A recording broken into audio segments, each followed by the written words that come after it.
नमस्कार आप सभी को, स्वागत है आपका हमारे इस प्लेटफ़ॉर्म पर। हम आज डिस्कस करेंगे यूपी ट्रिपल एससी यानी उत्तर प्रदेश अधीनस्थ सेवा चयन आयोग की तरफ से जो परीक्षाएँ करवाई गई हैं, उनमें कंप्यूटर संबंधी कौन-कौन से सवाल करवाए गए हैं, इनको टॉपिक वाइज़ करेंगे, ठीक है? इसी को शुरू करेंगे, लेकिन इससे पहले मैं 2 जानकारियाँ आपको दे दूँ। अगर आप लोअर पीसीएस की तैयारी कर रहे हैं, तो इसके बैच आपको हमारे एप्लीकेशन पर मिल जाएँगे और अगर आप इन बैचेज़ से जुड़ना चाहते हैं, जैसे आप लोअर पीसीएस की कंप्लीट थ्योरी पढ़ना चाहते हैं, तो थ्योरी बैच आपको मिल जाएगा हमारे एप्लीकेशन में। लिंक आपको डिस्क्रिप्शन बॉक्स में और साथ ही साथ कमेंट बॉक्स में दी गई है।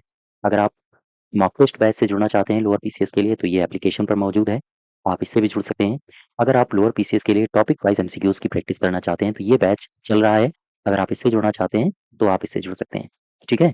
तो ये तीनों बैच हैं, आप एप्लीकेशन में जाके यहाँ से किसी भी बैच से एनरोल कर सकते हैं। चलिए शुरुआत करते हैं। सबसे पहले यहाँ पर आओ, यूपी ट्रिपल एससी के द्वारा हाल ही में परीक्षाएँ जो करवाई गई हैं, उनमें कंप्यूटर संबंधी सवाल यहाँ पर हम देखेंगे। डिटेल्ड डिस्कशन है, ध्यान से देखना। जो हम एक्स्ट्रा फैक्ट्स बताएँगे, वो आपको याद रखने हैं। सवाल वहाँ से पूछे जाते हैं और आगे भी पूछे जाएँगे। चलिए, क्वेश्चन नंबर पहला देखो। कह रहा है एमएस वर्ड ये किसका उदाहरण है? सवाल बिल्कुल सिंपल सा है। ये है एमएस वर्ड है एप्लीकेशन सॉफ्टवेयर का उदाहरण। लेकिन इससे संबंधित बहुत सारे तथ्य बनते हैं जो आयोग लगातार पूछ रहा है। कौन-कौन से तथ्य बनते हैं देखो। एक तो मैं आपको लिए चलता हूँ एमएस ऑफिस में।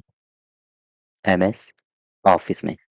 एमएस ऑफिस की अगर हम बात करें, एमएस ऑफिस में वास्तव में ये एक बंडल पैकेज है। ये एक बंडल पैकेज के रूप में उपलब्ध है या हम कहें बंडल पैकेज के रूप में आता है। इसमें कौन-कौन से पैकेज आते हैं जैसे एमएस एक्सेल हो गया, ठीक है? जैसे एमएस पावर पॉइंट हो गया, जैसे एमएस एक्सेस ये इसी के अंतर्गत आता है। एमएस वर्ड इसी के अंतर्गत आता है और साथ ही साथ एमएस आउटलुक इसी के अंतर्गत आता है, ठीक? तो ये एक प्रकार से हम अगर बात करें एमएस ऑफिस की तो ये एक बंडल पैकेज के रूप में आता है। वहीं एमएस एक्सेल ये क्या है? ये सीधा-सा सवाल आपसे पूछता है, आप बताओगे ये है स्प्रेडशीट प्रोग्राम, भूलना नहीं बिल्कुल भी। ये स्प्रेडशीट प्रोग्राम है। अगर एमएस पावर पॉइंट के बारे में पूछे तो ये क्या है? ये करता क्या है? वास्तव में ये स्लाइडों के माध्यम से सूचनाओं का प्रस्तुतिकरण करता है। सूचनाओं का प्रस्तुतिकरण करता है। सीधा सवाल आपसे पूछा जाता है कि निम्नलिखित में से कौन है जो स्लाइडों के माध्यम से सूचनाओं का प्रस्तुतिकरण करे? एमएस पावरपॉइंट है और स्प्रेडशीट प्रोग्राम कौन-सा है? एमएस एक्सेल है। यहाँ तक बात समझ पाए? अब ये लिखा है एमएस एक्सेस। ये क्या है? वास्तव में याद रखना ये डेटाबेस प्रोग्राम है। डेटाबेस प्रोग्राम है, भूलोगे तो नहीं? और यहाँ पर एक इसकी खास बात ये है कि ये सारणी के रूप में डेटा को संग्रहीत करता है। डेटा को संग्रहीत करने का ये काम करता है। तो आ जाओ एमएस वर्ड में। एमएस वर्ड यही आपसे सवाल पूछा गया था, तो आप बताओगे ये है एक एप्लीकेशन सॉफ्टवेयर, ठीक है? ये एक एप्लीकेशन सॉफ्टवेयर है। यहाँ तक बात समझ पा रहे हो एमएस वर्ड? और इसमें एमएस वर्ड की एक विशेषता ये है कि इसमें लिखित जो टेक्स्ट होता है, डॉक्यूमेंट्स होते हैं, वो तैयार किए जाते हैं। अब आओ ज़रा इसी के बारे में 2-4 बातें हम और आपसे साझा कर लें। कुछ बातें हम डिस्कस कर लें विकास संबंधी। सवाल आपसे पूछे जाते हैं यहाँ से, याद रखोगे तो अच्छी बात है, आप सवाल कर ले जाओगे। सबसे पहले डिस्कस कर लें माइक्रोसॉफ्ट वर्ड की बात कर लें, ठीक है? फिर हम डिस्कस करेंगे माइक्रोसॉफ्ट वर्ड का विकास किसने किया? फिर हम डिस्कस करेंगे एमएस पावर पॉइंट इसका विकास की बात करेंगे और इसके बाद हम डिस्कस करेंगे माइक्रोसॉफ्ट एक्सेस। माइक्रोसॉफ्ट एक्सेस आओ जरा देखते हैं। ये लिखा है माइक्रोसॉफ्ट एमएस वर्ड। अगर आपसे पूछे इसका विकास किसने किया है तो 2 नाम याद रखोगे। एक का नाम है रिचर्ड ब्रांडी और एक शख्स का नाम है सिमोनी। रिचर्ड ब्रांडी और सिमोनी इन दोनों के नाम याद रखना आपसे पूछा जाता है। ठीक है? ध्यान रखना एमएस वर्ड पहली बार जेनिक्स एमएस डॉस के लिए मल्टी टूल वर्ड के नाम से इसको जारी किया गया था। ये जो एमएस वर्ड है ना, इसे मल्टी टूल वर्ड के नाम से जारी किया गया था। भूलना नहीं बिल्कुल भी। अब आ जाओ एमएस पावर पॉइंट में। एमएस पावर पॉइंट के बारे में अगर आपसे पूछे इसका विकास किसने किया है तो दो लोगों के नाम आप याद रखो। एक का नाम है रॉबर्ट गैस्किंस, इनका नाम याद रखना, और एक शख्स का नाम याद रखना, नाम है डेनिस ऑस्टिन। डेनिस ऑस्टिन, ठीक है, दोनों के नाम याद रखो। अब आ जाओ माइक्रोसॉफ्ट एक्सेस की बात कर लें। इसमें सीधा सा सवाल पूछा जाता है कि ये क्या है। आप बताओगे ये है RDBMS। RDBMS। अब सवाल अगर आपसे पूछे ये भाई RDBMS क्या है, इसको बोलते हैं रिलेशनल डेटाबेस मैनेजमेंट सिस्टम। लिख लो, relational relational database management management system. भूलना नहीं, ये सारी बातें हैं जो आपसे पूछी जा सकती हैं। ठीक। एमएस ऑफिस के बारे में आप समझ गए, बंडल पैकेज में कौन कौन आता है और हर एक की क्या विशेषता होती है। और अब आप समझ गए एमएस वर्ड का विकास देख लिया, पावर पॉइंट का विकास, माइक्रोसॉफ्ट एक्सेस क्या है इसके बारे में आप समझ गए। आगे बढ़ें। अब आ जाओ क्वेश्चन नंबर दूसरे में। ध्यान से पढ़ो इसको, क्या कह रहा है। कह रहा है निम्नलिखित में से कौन सा विकल्प गलत है। रेफरेंस इंसर्ट इंडेक्स, रेफरेंस में इंसर्ट इंडेक्स आता है, लेआउट में हाइफनेशन आता है, इंसर्ट में हाइपरलिंक आता है, और साथ ही साथ मेलिंग मैनेजिंग सोर्सेज ये मेलिंग के अंतर्गत आता है। कौन सा विकल्प गलत है ये पूछ रहा है। देखो, रेफरेंस इंसर्ट इंडेक्स के अंतर्गत आता है, ये तो सही है। लेआउट हाइफनेशन लेआउट के अंतर्गत आता है, और हाइपरलिंक ये इंसर्ट के अंतर्गत आता है। लेकिन रेफरेंस, ये जो मैनेजिंग सोर्सेज है, ये मेलिंग के अंतर्गत नहीं आता है, ये आता है रेफरेंस में, ये आता है रिफरेंस में। भूलना नहीं, पूछे जाते हैं। ठीक, तो डी ऑप्शन यहाँ पर गलत हो जाएगा, गलत ही तो पूछ रहा है। अब यहाँ पर आओ, मैं कुछ शॉर्टकट्स लिखता हूँ, मैं कुछ शॉर्टकट लिखता हूँ, और ये शॉर्टकट एज इट इज याद रखना। ठीक। नेक्स्ट 24 आवर्स में आपको पीडीएफ दे दी जाएगी, जो मैं ये एक्स्ट्रा लिख रहा हूँ इसी की पीडीएफ दे दी जाएगी, तो आपको चिंता करने की आवश्यकता नहीं है। अगर आप हमारे साथ साथ लिखना चाहते हैं तो लिख लो। जैसे मैंने लिखा Ctrl+F2, क्या मुझे बता सकते हो ये किसका है। आप बताओगे ये है प्रिंट प्रीव्यू का। भूलना नहीं। फिर मैंने लिखा Ctrl+F6, ये किसका है। याद रखो ये एमएस वर्ड दस्तावेजों के बीच तेजी से स्विच करना, तेजी से स्विच करना। अगर आपसे पूछे एमएस वर्ड दस्तावेजों के बीच तेजी से स्विच करने के लिए शॉर्टकट की कौन सी है, तो आप बताओगे Ctrl+F6। एक और मैं लिखे देता हूँ, Ctrl+F10, ये मैंने लिख दी शॉर्टकट। क्या है ये, इसमें क्या है, आप बताओगे। जो एमएस एक्सेल है ना, एमएस एक्सेल में विंडो को बड़ा करना या फिर उसे पुनर्स्थापित करने के लिए ये शॉर्टकट की का इस्तेमाल किया जाता है। लिख लो, एमएस एक्सेल में एमएस एक्सेल में विंडो को बड़ा या पुनर्स्थापित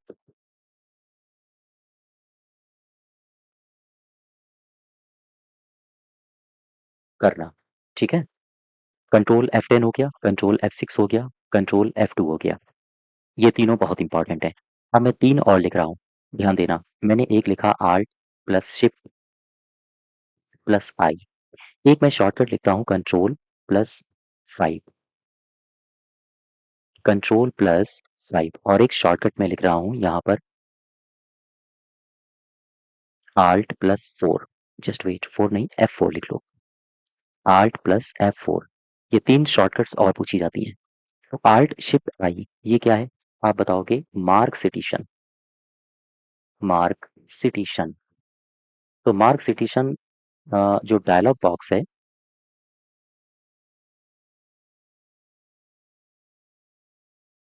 डायलॉग बॉक्स, इसको खोलना। अगर आपसे पूछे इसको खोलने के लिए, मार्क सिटीजन डायलॉग बॉक्स को खोलने के लिए कौन सी शॉर्टकट कुंजी है, तो Alt+Shift+I इसका इस्तेमाल करते हैं। Ctrl+5 किसका इस्तेमाल, मतलब ये कहाँ पर इस्तेमाल किया जाता है, ये किया जाता है एक्सेल में। ध्यान दो, एक्सेल में एक ऑप्शन होता है जिसको बोलते हैं स्ट्राइक थ्रू। गौर करना, स्ट्राइक थ्रू फॉर्मेटिंग, तो हम इसका इस्तेमाल करते हैं, यानी कि स्ट्राइक थ्रू फॉर्मेटिंग लागू होनी चाहिए या उसे हटना चाहिए, इसके लिए हम इस्तेमाल करते हैं कंट्रोल प्लस F5 का। अब ये लिखा है Alt F4, ये कहाँ पर करते हैं? देखो, जब भी कभी हम MS वर्ड में काम कर रहे होते हैं, तो MS वर्ड विंडो से हम अगर बाहर आना चाहें, तो हम काहे का इस्तेमाल करते हैं? हम करते हैं Alt F4 का इस्तेमाल, ठीक है? अब यहाँ मैं 2 लिखता हूँ शॉर्टकट्स, गौर करना ज़रा। मैंने लिखा टेक्स्ट टेक्स्ट आकार बढ़ाना। टेक्स्ट का आकार हमें बढ़ाना है। मैं कोई टेक्स्ट लिख रहा हूँ, उसमें हमें फॉन्ट साइज बढ़ाना है, तो इसके लिए हम किसका कौन सी शॉर्टकट की का इस्तेमाल करेंगे? 2 हैं।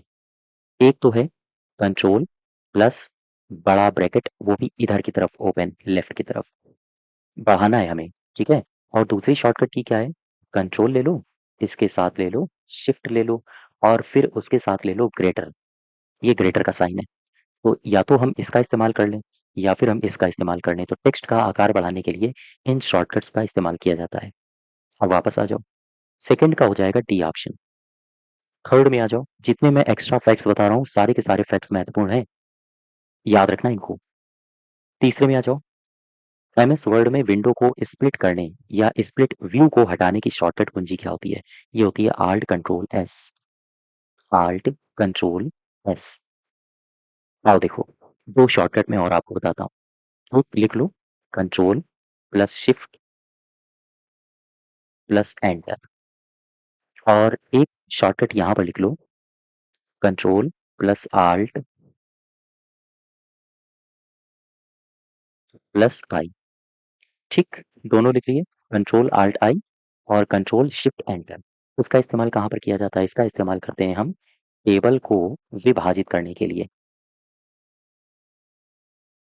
जब भी कभी अगर आपसे पूछ ले कि टेबल को विभाजित करने के लिए हम किसका इस्तेमाल करते हैं, कौन शॉर्टकट की है? कंट्रोल शिफ्ट एंटर का इस्तेमाल करते हैं। और कंट्रोल आल्ट आई का इस्तेमाल कहाँ पर करते हैं? ध्यान रखना, प्रिंट प्रीव्यू देखने के लिए। प्रीव्यू देखना, या हम कहें स्विच करना, स्विच करना। इसके अलावा ये जो शॉर्टकट की है, इसका इस्तेमाल हम एक जगह और करते हैं। आपने आपने नाम सुना होगा विंडो मैग्नीफायर का। Window magnifier. तो विंडो मैग्नीफायर में स्क्रीन रंगों को उलटना, उलटना, इसके लिए भी हम इस शॉर्टकट की का इस्तेमाल करते हैं, और इस शॉर्टकट की का इस्तेमाल आमतौर पर एमएस वर्ड 365 इसमें किया जाता है। ठीक है, क्लियर हो गई बात? अब वापस आ जाओ। तीसरे का हो जाएगा डी ऑप्शन। देखो, और आगे बढ़ते हैं।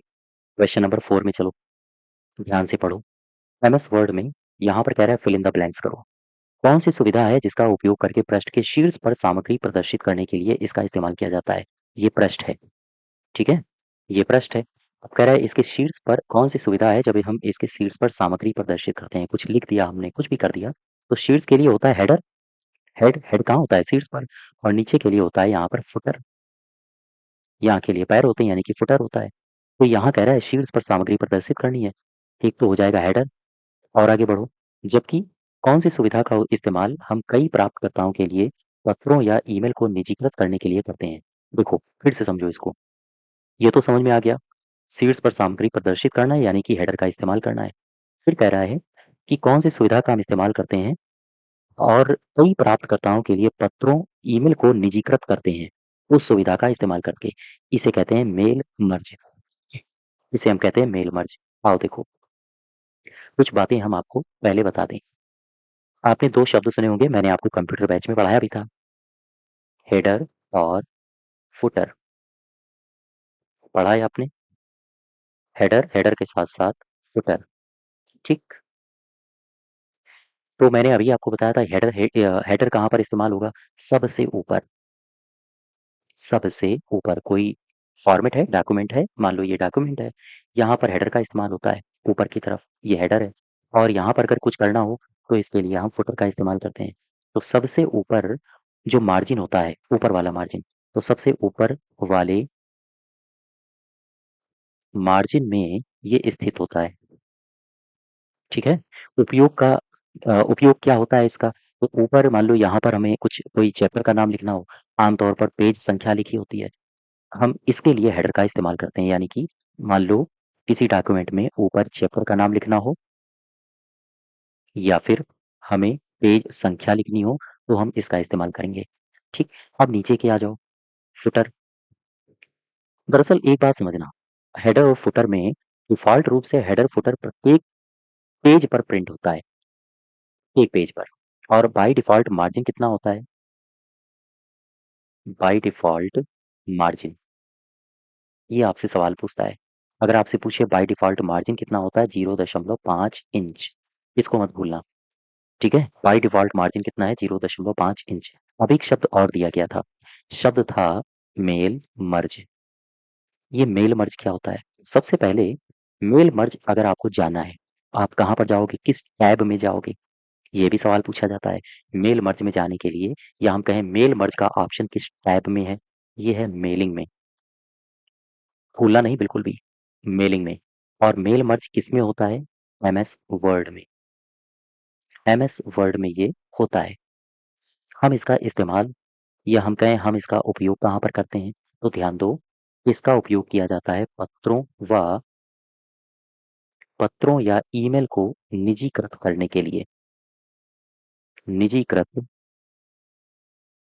करने के लिए, यही तो आपसे पूछ रहा है। यहाँ पर आओ, हम मेल मर्ज का इस्तेमाल कहाँ करते हैं? पत्रों या फिर ईमेल को निजीकृत करने के लिए हम इसका इस्तेमाल करते हैं।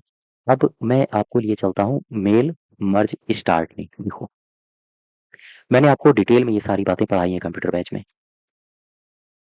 जस्ट वेट, मैं लिखता हूँ स्टार्ट मेल मर्ज। जब आप स्टार्ट मेल मर्ज में जाते हो, ठीक है, गौर करना, तो यहाँ पर आपको 3 विकल्प मिलते हैं। ये 3 विकल्प कौन-कौन से हैं? पहला विकल्प मिलता है स्टार्ट मेल मर्ज। दूसरा विकल्प आपको मिलता है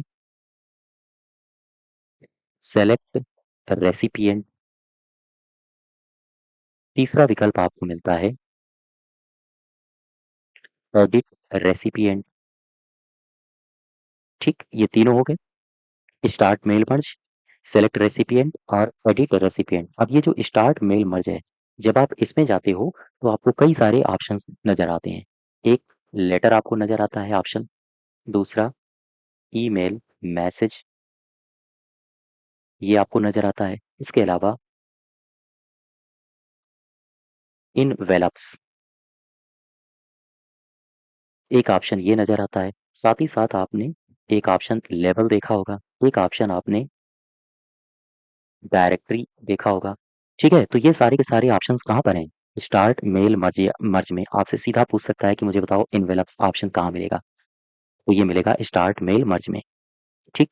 अब वापस आ जाओ अपने क्वेश्चन में। 4th के बाद मैं आपको लिए चलता हूँ 5th में।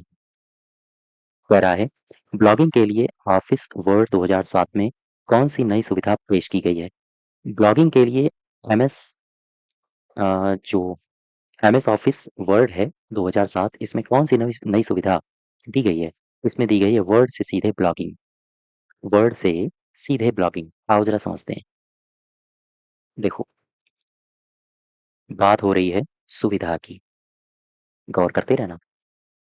एमएस वर्ड में कौन-सी सुविधा ऐड की गई? तो एमएस वर्ड में सीधे ब्लॉग पोस्ट करना और पब्लिश करना, ये सुविधा ऐड की गई थी। सीधे ब्लॉग को पोस्ट करना और साथ ही साथ उसे पब्लिश करना, इस सुविधा को ऐड किया गया। ठीक?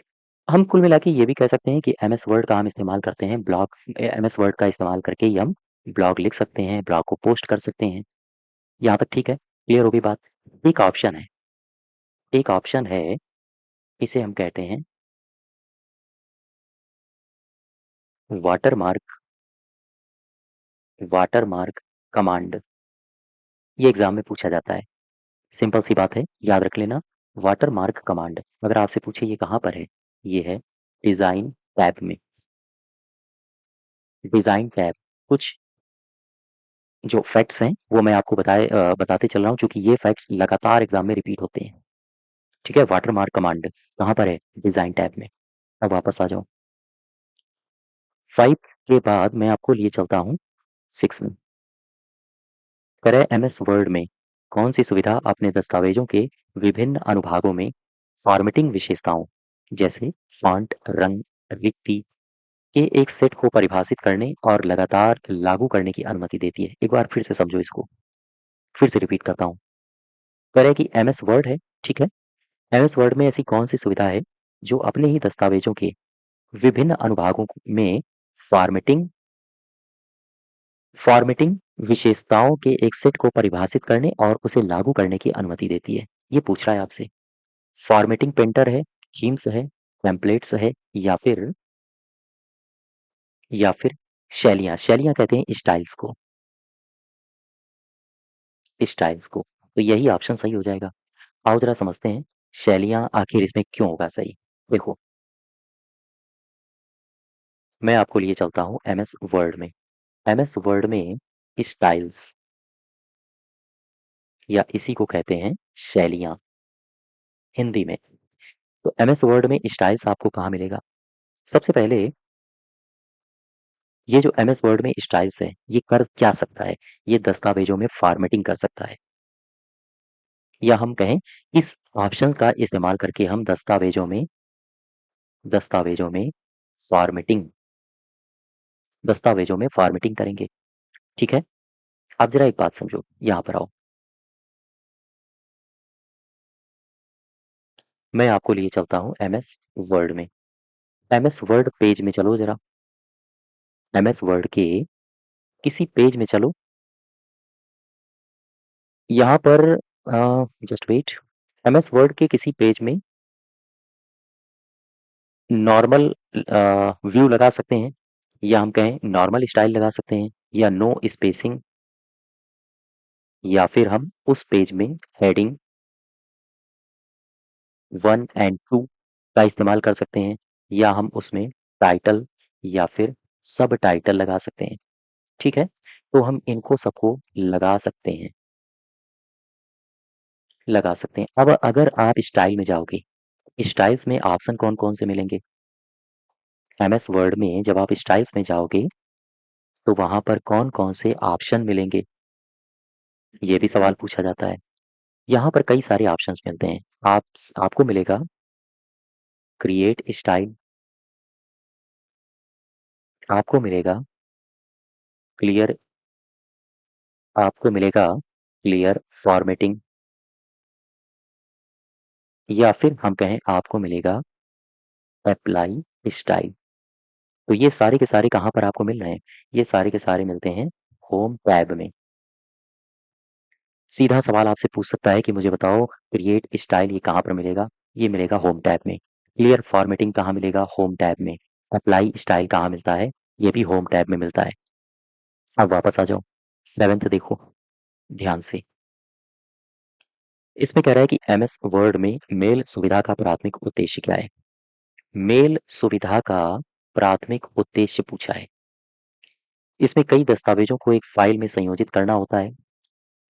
इसका उद्देश्य होता है स्वचालित रूप से अनुक्रमणिकाएं सृजित करना, या इसका उद्देश्य होता है कई उपयोगकर्ताओं द्वारा किए गए परिवर्तनों को ट्रैक करना, या फिर मेल सुविधा का उद्देश्य होता है मुख्य दस्तावेजों को डेटा स्रोत के साथ मर्ज करके व्यक्तिगत दस्तावेज बनाना। तो मेल सुविधा पूछ रहा है, ये मैं अभी आपको बता चुका हूँ। मेल सुविधा, इसका जो मुख्य उद्देश्य होता है वो होता है मुख्य दस्तावेजों को डेटा स्रोत के साथ मर्ज करके व्यक्तिगत दस्तावेज बनाना, ठीक है? एक शॉर्टकट की है, ये शॉर्टकट की एग्जाम में पूछी जाती है। आल्ट शिफ्ट प्लस ई, इस शॉर्टकट की के बारे में पूछता है आयोग। आयोग अगर आपसे पूछे मुझे बताओ मेल मर्ज डेटा सोर्स का संपादन, मेल मर्ज डेटा सोर्स का संपादन के लिए कौन सी शॉर्टकट की होती है? तो आप बताओगे आल्ट शिफ्ट ई, ठीक है? अर्थात इंग्लिश में अगर आपसे कह दें तो आप बताओगे edit edit mail merge data document. सीधा सवाल पूछ सकता है कि edit mail merge data document का शॉर्टकट बताओ, तो आप बताओगे Alt Shift E। ये स्टेटमेंट याद रखना, पूछा जाता है, कई बार एग्ज़ाम में रिपीट हो चुका है। केवल यही नहीं, एक शॉर्टकट और है, जैसे मैं लिखूँ अगर Alt Shift प्लस N, ये भी एग्ज़ाम में कई बार रिपीट हुआ है और लगातार जितने भी एग्ज़ाम हो रहे हैं, ये इस तरह के क्वेश्चंस रिपीट होते रहते हैं। Alt Shift N, अगर मैं आपसे पूछूँ ये किसका है, तो बताओगे डॉक्यूमेंट में मेल मर्ज, डॉक्यूमेंट में मेल मर्ज परिणामों को एकत्र करना, परिणामों को एकत्र करना, ठीक है? तो मेल मर्ज से संबंधित मैंने आपको 3 शॉर्टकट बता दिए हैं, इनको याद रखना।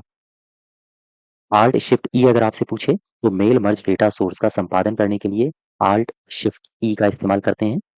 Alt Shift N का इस्तेमाल किसके लिए करते हैं? डॉक्यूमेंट में मेल मर्ज परिणामों को एकत्र करने के लिए, ठीक है? अब वापस आ जाओ अपने क्वेश्चन में। 8वां क्या कह रहा है? 1 नंबर कह रहा है कि एमएस वर्ड में निम्नलिखित में से कौन-सी सुविधा आपको किसी दस्तावेज को डेटा स्रोत से लिंक करने और व्यक्तिगत पत्र या लेबल सृजित करने की अनुमति देती है? ये भी मेल मर्ज से संबंधित सवाल है। फिर से समझो इसको, क्या कह रहा है? कह रहा है एमएस वर्ड में कौन-सी सुविधा ऐसी है जिससे आपको किसी दस्तावेज को डेटा स्रोत से लिंक करने और व्यक्तिगत पत्र या लेबल सृजित करने की अनुमति मिलती है? आप बताओगे मेल मर्ज है, ठीक है? आमतौर पर मेल मर्ज के 3 घटक होते हैं। देखो, मेल मर्ज के 3 घटक होते हैं। डिटेल में अगर पढ़ना हो तो आप हमारे नोट्स को लगातार रिवीजन करते रहो इसके बारे में। तो मेल मर्ज के कितने घटक हैं? 3। कौन-कौन से? एक तो हो गया मेन डॉक्यूमेंट, मेन डॉक्यूमेंट हो गया, और कौन-सा हो गया? डेटा सोर्स हो गया। तीसरा कौन है? ये है फाइनल डॉक्यूमेंट, ठीक है? तो इनको याद रखना। अब वापस आओ अपने क्वेश्चन में। 9th में चलो ज़रा। कह रहा है कौन-सा कमांड है जो पैराग्राफ फॉर्मेटिंग को हटा देता है? पैराग्राफ फॉर्मेटिंग को हटाना है, ओपन का इस्तेमाल नहीं करते हैं, कंट्रोल एल का भी इस्तेमाल नहीं करते हैं, कॉपी का भी इस्तेमाल नहीं करते हैं, कंट्रोल 11 का भी इस्तेमाल नहीं करते हैं। आओ देखो, कुछ शॉर्टकट्स मैं और आपको बताता हूँ। एक शॉर्टकट लिख लो, कंट्रोल प्लस क्यू, ठीक? एक लिख लो control plus 2, control plus Alt plus shift plus S. ये बड़ा सा है लेकिन पूछा जाता है। वहीं एक मैं और लिख रहा हूँ, कंट्रोल प्लस डी। या तो कंट्रोल डी देगा ऑप्शन में, अगर ये ना दिया हो तो फिर इसी को याद रखना है, कहीं आपको ढूंढना है, कहीं control plus shift plus F option में तो नहीं दिया है। देखो कंट्रोल क्यू क्या होता है, ये किसका है शॉर्टकट? ये है पैराग्राफ फॉर्मेटिंग हटाना। अगर आपसे पूछे पैराग्राफ फॉर्मेटिंग हटाने के लिए किस शॉर्टकट कुंजी का इस्तेमाल करते हैं? कंट्रोल क्यू का। ये लिखा है कंट्रोल 2, इसमें किसका इस्तेमाल करते हैं आप बताओगे, या हम कहें इस शॉर्टकट की के द्वारा क्या किया जाता है आप बताओगे? पैराग्राफ में डबल स्पेसिंग, पैराग्राफ में डबल स्पेसिंग लागू करना, ठीक? अब यहाँ पर आओ, control alt shift plus S, control plus Alt plus shift plus S, इसका इस्तेमाल कहाँ पर करेंगे? तो याद रखो, इसका हम इस्तेमाल करते हैं display the style task pen. आपसे पूछे display the style task pen, task pen को डिस्प्ले करना, इसमें किस शॉर्टकट की का इस्तेमाल करते हैं? तो आप बताओगे कंट्रोल आल्ट शिफ्ट एस। अब ये लिखा है कंट्रोल डी, तो कंट्रोल डी का इस्तेमाल कहाँ करते हैं? ये करते हैं फॉन्ट डायलॉग बॉक्स के लिए।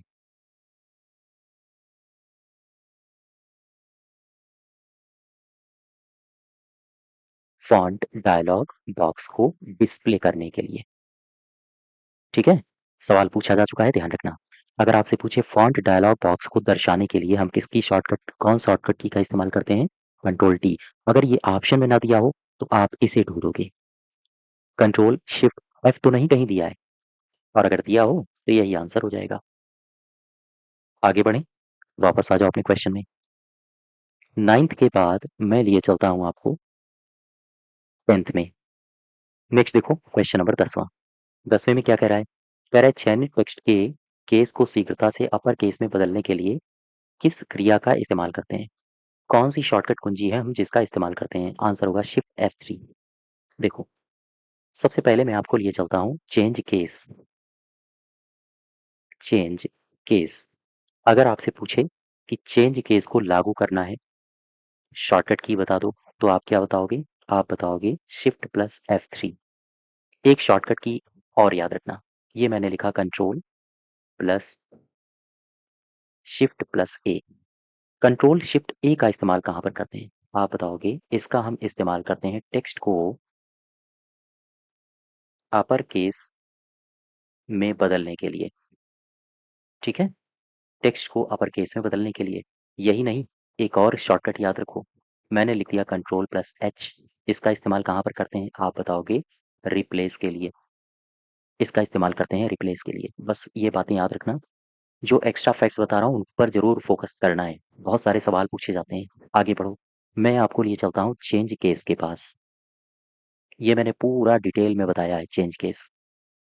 चेंज केस में जब आप जाते हो तो चेंज केस में कौन कौन से विकल्प मिलते हैं, यहाँ से भी सवाल पूछा जाता है। विकल्प पता है आपको? यहाँ पर हमें विकल्प मिलते हैं। एक तो मिलता है सेंटेंस केस, सेंटेंस केस मिलता है। और चेंज केस में और दूसरा विकल्प कौन सा मिलता है? यहाँ मिलता है लोअर केस। इसके अलावा यहाँ पर मिलता है अपर केस। यहाँ पर मिलता है कैपिटलाइज ईच वर्ड। और यहाँ पर मिलता है टॉगल केस। ठीक है, ये हैं जो ऑप्शंस आपको मिलते हैं चेंज केस में। तो आपसे पूछे चेंज केस में कौन कौन से ऑप्शंस हैं, तो ये सारे के सारे ऑप्शंस आप बता दोगे। क्लियर हो गई बात? ठीक, आगे बढ़ो। क्वेश्चन नंबर 10वें के बाद मैं आपको लिए चलता हूँ क्वेश्चन नंबर 11 में। एमएस वर्ड में फॉन्ट डायलॉग बॉक्स अगर आपको खोलना है तो क्या करोगे? अभी अभी मैंने बताया था एमएस वर्ड में फॉन्ट डायलॉग बॉक्स खोलना है तो हम करेंगे कंट्रोल शिफ्ट एफ का इस्तेमाल। कंट्रोल शिफ्ट एफ का इस्तेमाल। ठीक, ये लिखा है फॉन्ट डायलॉग बॉक्स को डिस्प्ले करने के लिए कंट्रोल शिफ्ट एफ का इस्तेमाल करेंगे, या फिर ऑप्शन में दिया हो कंट्रोल टी, तो ऑप्शन यही सही हो जाता। अगर ये नहीं दिया है तो आप इसको तलाशोगे। नेक्स्ट देखो क्वेश्चन नंबर 12। कह रहा है पेस्ट के लिए शॉर्टकट की क्या होती है? ये तो बिल्कुल सिंपल है, कंट्रोल वी हो जाती है। क्वेश्चन नंबर 12 का बी हो जाएगा।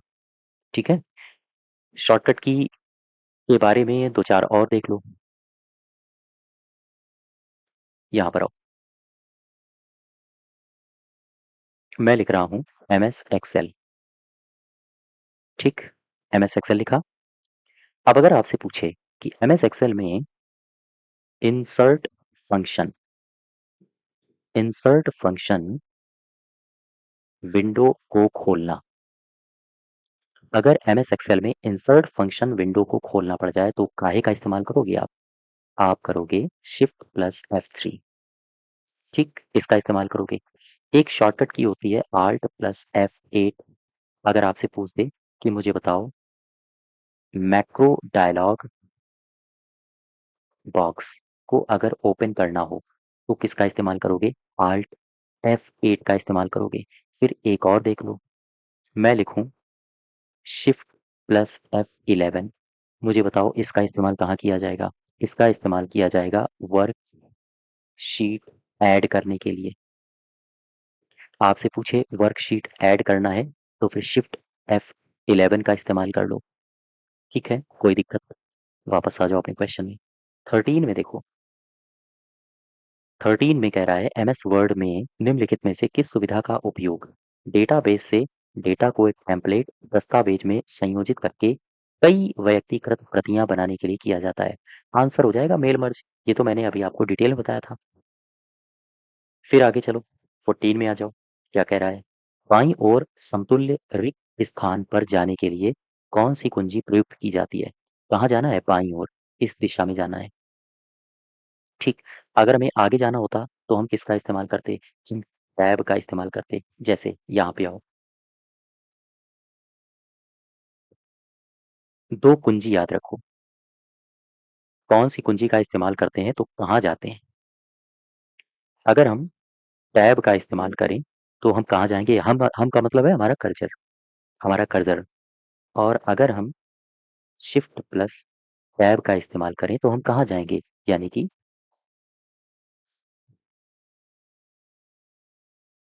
अगर हम शिफ्ट और टैब का इस्तेमाल करें, तो फिर हमारा कर्सर कहाँ जाएगा? अगर हम टैब का इस्तेमाल करते हैं, तो कर्सर को एक दिशा में आगे बढ़ने का मौका मिलता है और ये दिशा कौन-सी होती है? ये होती है हमेशा दाईं ओर। कर्सर कहाँ जाएगा? कर्सर दाईं ओर जाएगा, ऐसे जाएगा, इस प्रकार से। और अगर हम शिफ्ट के साथ टैब प्रेस करें, तो कर्सर कहाँ जाएगा? तो कर्सर पीछे की ओर जाएगा, कर्सर पीछे जाएगा। इसका सीधा-सा मतलब है कहाँ जाएगा? बाईं ओर यानी ऐसे जाएगा, ठीक है? बात समझ पा रहे हो? कर्सर पीछे जाएगा यानी बाईं ओर ले जाएगा शिफ्ट टैब और दाईं ओर ले जाएगा केवल टैब। अच्छा, एक और शॉर्टकट देखो, मैंने लिखा कंट्रोल प्लस शिफ्ट प्लस प्रतिशत। ये क्या है भाई? कंट्रोल शिफ्ट प्रतिशत, ये है परसेंट। ये किसकी शॉर्टकट की है? तो आप बताओगे ये है परसेंट स्टाइल की, प्रतिशत स्टाइल की शॉर्टकट है। और अगर हम पूछें आपसे सम की शॉर्टकट तो बताओगे आल्ट प्लस इक्वल, ये होता है सम का शॉर्टकट। सारे के सारे जो शॉर्टकट हैं एग्जाम में पूछे जाते हैं, इसलिए इनको याद रखोगे। वापस आ जाओ, 14 के बाद अब चलो 15 में। एमएस वर्ड में आप चयनित टेक्स्ट के फॉन्ट आकार को हर बार एक पॉइंट तक कैसे बढ़ा सकते हैं? फिर से देखो, एमएस वर्ड में कोई टेक्स्ट है, उसको हमने चयनित कर लिया। कह रहे हैं उसके फॉन्ट आकार को हर बार पॉइंट तक कैसे बढ़ाया जा सकता है? आप इसका इस्तेमाल करिए, कंट्रोल और इसके साथ-साथ आप बड़ा ब्रैकेट ओपन लेफ्ट साइड इसको प्रेस करिए, तो आप फॉन्ट के आकार को बड़ा कर देंगे। 2 हैं, इन दोनों को याद रखो। देखो, आप इस्तेमाल कर सकते हो control plus shift plus greater than, या फिर आप इसका भी इस्तेमाल कर सकते हो, कंट्रोल प्लस बड़ा ब्रैकेट। जब आप इनका इस्तेमाल करते हो तो इसका मतलब होता है कि फॉन्ट साइज इंक्रीज हो रहा है, इंक्रीज फॉन्ट साइज, ठीक? फॉन्ट साइज बढ़ रहा है। लेकिन वहीं अगर आप इसका इस्तेमाल कर लो, control plus shift plus less than, या फिर आप इसका इस्तेमाल कर लो, कंट्रोल प्लस बड़ा ब्रैकेट लेकिन ओपन कहाँ? राइट साइड में। तो ये क्या है? इससे होता है फॉन्ट साइज कम यानी कि डिक्रीज फॉन्ट साइज। बस इतनी बातें याद रखो। आओ वापस अपने क्वेश्चन में। 15 का ए, मैं चलता हूँ 16 के पास।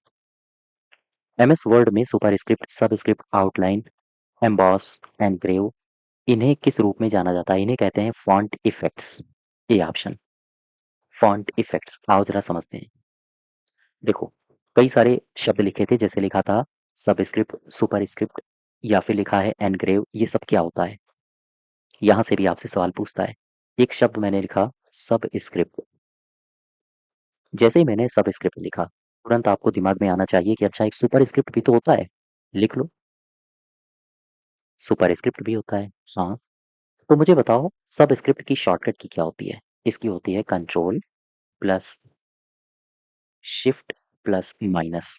आप कंट्रोल लीजिए, उसके साथ शिफ्ट दबाइए, उसके साथ आप माइनस का सिंबल दबाइए, तो सब स्क्रिप्ट होगा। यानी कोई भी जैसे घात के रूप में संख्याएं लिख जाती हैं, और सब स्क्रिप्ट यानी कि लॉग के रूप में संख्याएं लिखती हैं। वहीं सुपर स्क्रिप्ट, इसमें किसका हम इस्तेमाल करते हैं? इसमें हम कंट्रोल लेते हैं, शिफ्ट के साथ मिलाते हैं और फिर प्लस प्रेस करते हैं। यानी कंट्रोल लिया, साथ में शिफ्ट प्रेस किया और प्लस प्रेस किया। ये हो गया सुपर स्क्रिप्ट, ठीक। एक शब्द और है, पीछे लिखा था एनग्रेव। ये क्या होता है? एनग्रेव, ये क्या है भाई? ध्यान दो, ये एक फॉन्ट इफेक्ट होता है। ये एक फॉन्ट इफेक्ट है। जब भी कभी मान लो यहाँ पर मैंने लिखा 1, 2, 3, 4 ठीक है? जब भी कभी हम इसमें एनग्रेव लगाते हैं, तो 1, 2, 3, 4 ऐसा हो जाएगा जैसे मानो नक्काशी करी गई हो या फिर हम कहें ये अक्षर ऐसे हो जाएँगे जैसे खोद कर अंदर की तरफ घुसे हों, खोद कर इन्हें अंदर की तरफ घुसाया गया हो, ठीक? तो एनग्रेव क्या है? ये वास्तव में एक फ़ॉन्ट इफ़ेक्ट होता है और फ़ॉन्ट ऐसा दिखने लगता है एनग्रेव की मदद से मानो नक्काशी या फिर उसे खोद कर अंदर की तरफ घुसाया गया हो। अब वापस आ जाओ, 17 में चलो, क्या कह रहा है? कह रहा है माइक्रोसॉफ्ट वर्ड सॉफ्टवेयर कैसा है? एप्लीकेशन है, अभी मैंने बताया था। 18 देखो, 18 कह रहा है कि 8.5 इंटू 14 इंच ये इस आकार का जो कागज होता है वो कैसा होता है? A4 तो होता नहीं है। A4 का आकार पता है कितना होता है? आकार याद रखना 8.2 इंटू 11.6 और आगे बढ़ो। आंसर होगा इसका लीगल, ठीक है? लीगल। अच्छा ये लिखा है लेटर, इसका आकार कितना होता है? 8.5 इंटू 11। यहाँ तक बात समझ पा रहे हो? और ये लिखा है A5, इसका आकार कितना होता है? 5, इसका आकार होता है 5.8 इंटू 8.2, ये होता है इसका आकार। तो ये आकार पूछे जाते हैं। नेक्स्ट देखो क्वेश्चन नंबर 19, कह रहा है एमएस वर्ड में पोर्ट्रेट और लैंडस्केप ये क्या है? ये पेज ओरिएंटेशंस कहलाते हैं। सिंपल क्वेश्चन है, लेकिन इसमें 2-3 बातें और समझो। मैंने लिखा यहाँ पर पेज ओरिएंटेशन, गौर करना ज़रा। मैंने लिखा पेज ओरिएंटेशन, कौन-कौन है? तो 2 याद रखना, एक याद रखोगे लैंडस्केप याद रखोगे और दूसरा कौन याद रखोगे? पोर्ट्रेट याद रखना, ठीक है? अब यहाँ से एक बड़ा शानदार सवाल पूछा जाता है। लैंडस्केप से ये पूछा जाएगा ये कैसा होता है? तो आप बताओगे ये होता है क्षैतिज, ये क्षैतिज होता है। फिर अगर आपसे पूछे ये मुझे बताओ पोर्ट्रेट, ये होता है लंबवत। अच्छा, सवाल ये पूछा जाता है कि भैया पेज ओरिएंटेशन बाय डिफ़ॉल्ट कौन-सा होता है? अर्थात अगर आपसे पूछे डिफ़ॉल्ट ओरिएंटेशन, ओरिएंटेशन कौन-सा होता है? तो आप बताओगे डिफ़ॉल्ट होता है पोर्ट्रेट, ठीक है? अब एक मेनू में मैं आपको लिए चलता हूँ या हम कहें एक टैब के पास लिए चलता हूँ, ये है लेआउट मेनू, पहुँच गए? इसमें कौन-कौन से ऑप्शंस दिए होते हैं? इसमें आपको मार्जिन मिलेगा, ये सवाल पूछा जाता है कि मार्जिन कहाँ मिलता है? आपसे पूछा जाए, बहुत पूछा जाता है, ओरिएंटेशन, ये ऑप्शन कहाँ पे मिलता है? तो यही मिलता है इसी मेन्यू में। अगर आपसे पूछे पेज सेटअप कहाँ मिलता है? यहीं पर। फिर आपसे पूछेगा, मुझे बताओ साइज़ ऑप्शन कहाँ मिलता है? आपसे पूछेगा कॉलम ऑप्शन कहाँ मिलता है? आपसे पूछेगा पैराग्राफ ऑप्शन कहाँ मिलता है? आपसे पूछेगा अरेंज ऑप्शन कहाँ मिलता है? ये सारे के सारे मिलते हैं लेआउट में। बात समझ पा रहे हो? अब वापस आ जाओ।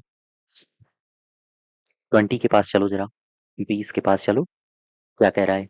माइक्रोसॉफ्ट वर्ड जैसे वर्ड प्रोसेसिंग सॉफ्टवेयर की कौन-सी विशेषता दस्तावेज़ शीर्षकों के आधार अंतर्वस्तु यानी कि कंटेंट की तालिका बनाने में सक्षम बनाती है? एक बार इसको फिर से पढ़ो और ब्रेक करके पढ़ो बड़े आराम से। कह रहा है माइक्रोसॉफ्ट वर्ड, ठीक है? ये एप्लीकेशन सॉफ्टवेयर है, इतना तो पता चल गया। कह रहा है माइक्रोसॉफ्ट वर्ड जैसे वर्ड प्रोसेसिंग सॉफ्टवेयर की कौन-सी विशेषता है जो दस्तावेज़ शीर्षकों के आधार, गौर करना, शीर्षकों के आधार कंटेंट की तालिका बनाने में सक्षम बनाती है।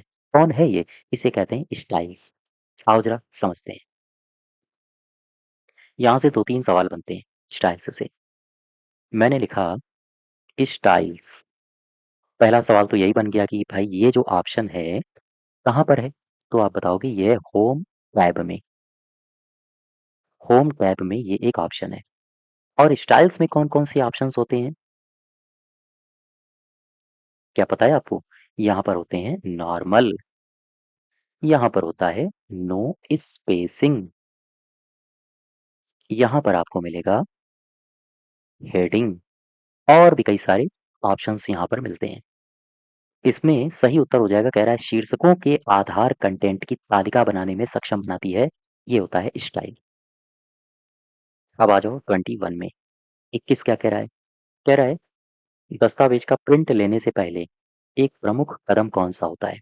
दस्तावेज को अनसेव करना, ये गलत है। पेपर सेटिंग सेट करना, हाँ बिल्कुल करते हैं हम। डॉक्यूमेंट का प्रिंट निकालते हैं इसके बाद, तो बी और सी दोनों हो जाएंगे। अच्छा, ये जो कंट्रोल F2 है ना, इसका इस्तेमाल करते हैं दस्तावेज का प्रिंट पूर्वावलोकन खोलने के लिए। ठीक। और यहाँ से ये जो F2 है, अगर आपसे केवल F2 के बारे में पूछ दे तो इसका हम इस्तेमाल करते हैं रीनेम के लिए, केवल F2। ठीक है, आगे बढ़ो। 22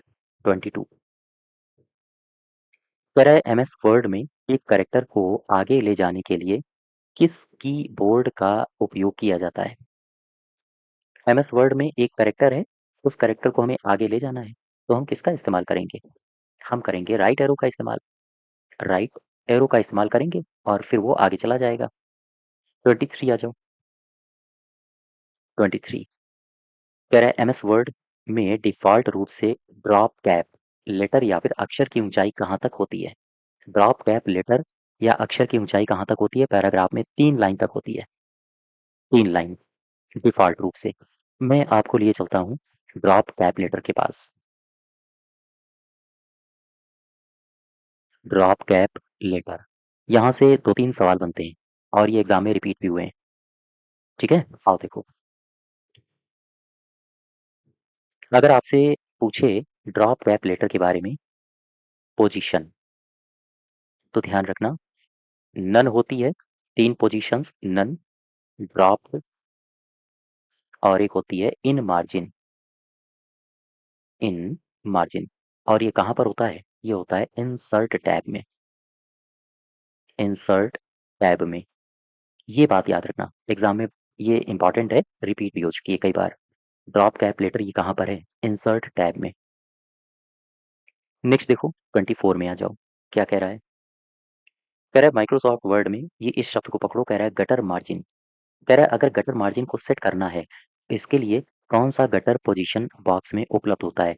left and right, left and top, left and bottom या right and top? Gutter margin. Gutter का मतलब क्या होता है? जैसे मान लो ये डॉक्यूमेंट है, आपको इसे प्रिंट कराना है। एक ऊपर स्पेस छूटता है बाइंडिंग के लिए, दूसरा स्पेस यहाँ छूटता है ये लेफ्ट बाइंडिंग के लिए। तो एक तो टॉप में होता है और दूसरा कहाँ होता है? लेफ्ट में होता है, ताकि या तो ऊपर से बाइंडिंग हो जाए। कई सारी आपने डायरीज देखी होंगी जो ऊपर से बाइंडेड होती हैं, नीचे इधर लेफ्ट से बाइंडेड होती हैं, है ना? तो लेफ्ट और टॉप में छूटता है, यानी कि बी ऑप्शन सही हो जाएगा। बात समझ पा रहे हो? अब यहाँ पर आओ, एक मैं शॉर्टकट की लिख देता हूँ, इसको याद रखना। सबसे पहले तो मुझे एक शब्द बताओ, ये लिखा मैंने मार्जिन। क्या मुझे बता सकते हो ये मार्जिन किस टैब में है? ये मार्जिन किस टैब में है? ये पड़ता है लेआउट में। लेआउट में एक शॉर्टकट की है, ये है Alt+W+Q। आपसे ये सवाल पूछ सकता है Alt+W+Q। इस शॉर्टकट कुंजी का इस्तेमाल हम कहाँ करते हैं? आप बताओगे। हम इसका इस्तेमाल करते हैं जूम मैग्निफिकेशन में। जूम मैग्निफिकेशन एडजस्ट करने में हम इसका इस्तेमाल करते हैं। ध्यान देना, भूलना नहीं। पूछे कि जूम मैग्निफिकेशन एडजस्ट के लिए हम कौन सी कुंजी का इस्तेमाल करते हैं, कौन सी शॉर्टकट की का इस्तेमाल करते हैं? Alt+W और Q का। ठीक है,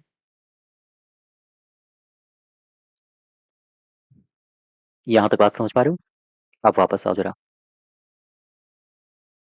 क्वेश्चन नंबर मैं आपको लिए चलता हूँ 25 के पास। कह रहा है निम्नलिखित में से माइक्रोसॉफ्ट वर्ड का कौन सा व्यू टेक्स्ट दिखाता है जैसे यह हेडर फुटर के बिना प्रिंटेड फॉर्मेट में दिखाई देता है? फिर से पढ़ो, क्या कह रहा है? कह रहा है माइक्रोसॉफ्ट वर्ड में मुझे बताओ, बहुत सारे व्यूज होते हैं, व्यूज ऑप्शन में जब आप जाओगे तो बहुत सारे ऑप्शंस होंगे। ऐसा कौन सा व्यू है जो टेक्स्ट दिखाता है लेकिन हेडर और फुटर नहीं दिखाता, इसके बिना दिखाता है? इसे कहते हैं ड्राफ्ट व्यू। आओ देखो, व्यू कौन कौन से होते हैं इनके बारे में जान लो। डॉक्यूमेंट व्यू, हालाँकि ये मैंने आपको कंप्यूटर में पढ़ाया हुआ है, तो आप वहाँ से ये बातें रिवीज़न करते रहना, ठीक है? डॉक्यूमेंट व्यू आपसे सीधा सवाल पूछेगा कि डॉक्यूमेंट व्यू ये कौन-कौन से होते हैं? एक होता है प्रिंट व्यू या हम कहें प्रिंट लेआउट। एक व्यू याद रखना, इसे कहते हैं रीड मोड। एक होता है वेब लेआउट, ठीक? एक टाइप होता है जिसको बोलते हैं आउटलाइन और एक होता है ड्राफ्ट। ड्राफ्ट इसकी विशेषता क्या है? ड्राफ्ट की विशेषता मैं यहाँ पर लिखता हूँ। ड्राफ्ट की विशेषता ये है कि ये जब भी कभी ये डॉक्यूमेंट दिखाएगा तो एक ड्राफ्ट की भांति दिखाता है। यानी कि ये ड्राफ्ट की भांति इसके माध्यम से ड्राफ्ट की भांति डॉक्यूमेंट शो होता है, यानी दिखेगा। और इसकी खास बात क्या होती है? खास बात ये होती है कि इसमें जो हेडर होता है या हम कहें फुटर होता है, हेडर फुटर ये नहीं दिखता, ये नहीं दिखता है। ये होता है ड्राफ्ट व्यू की विशेषता।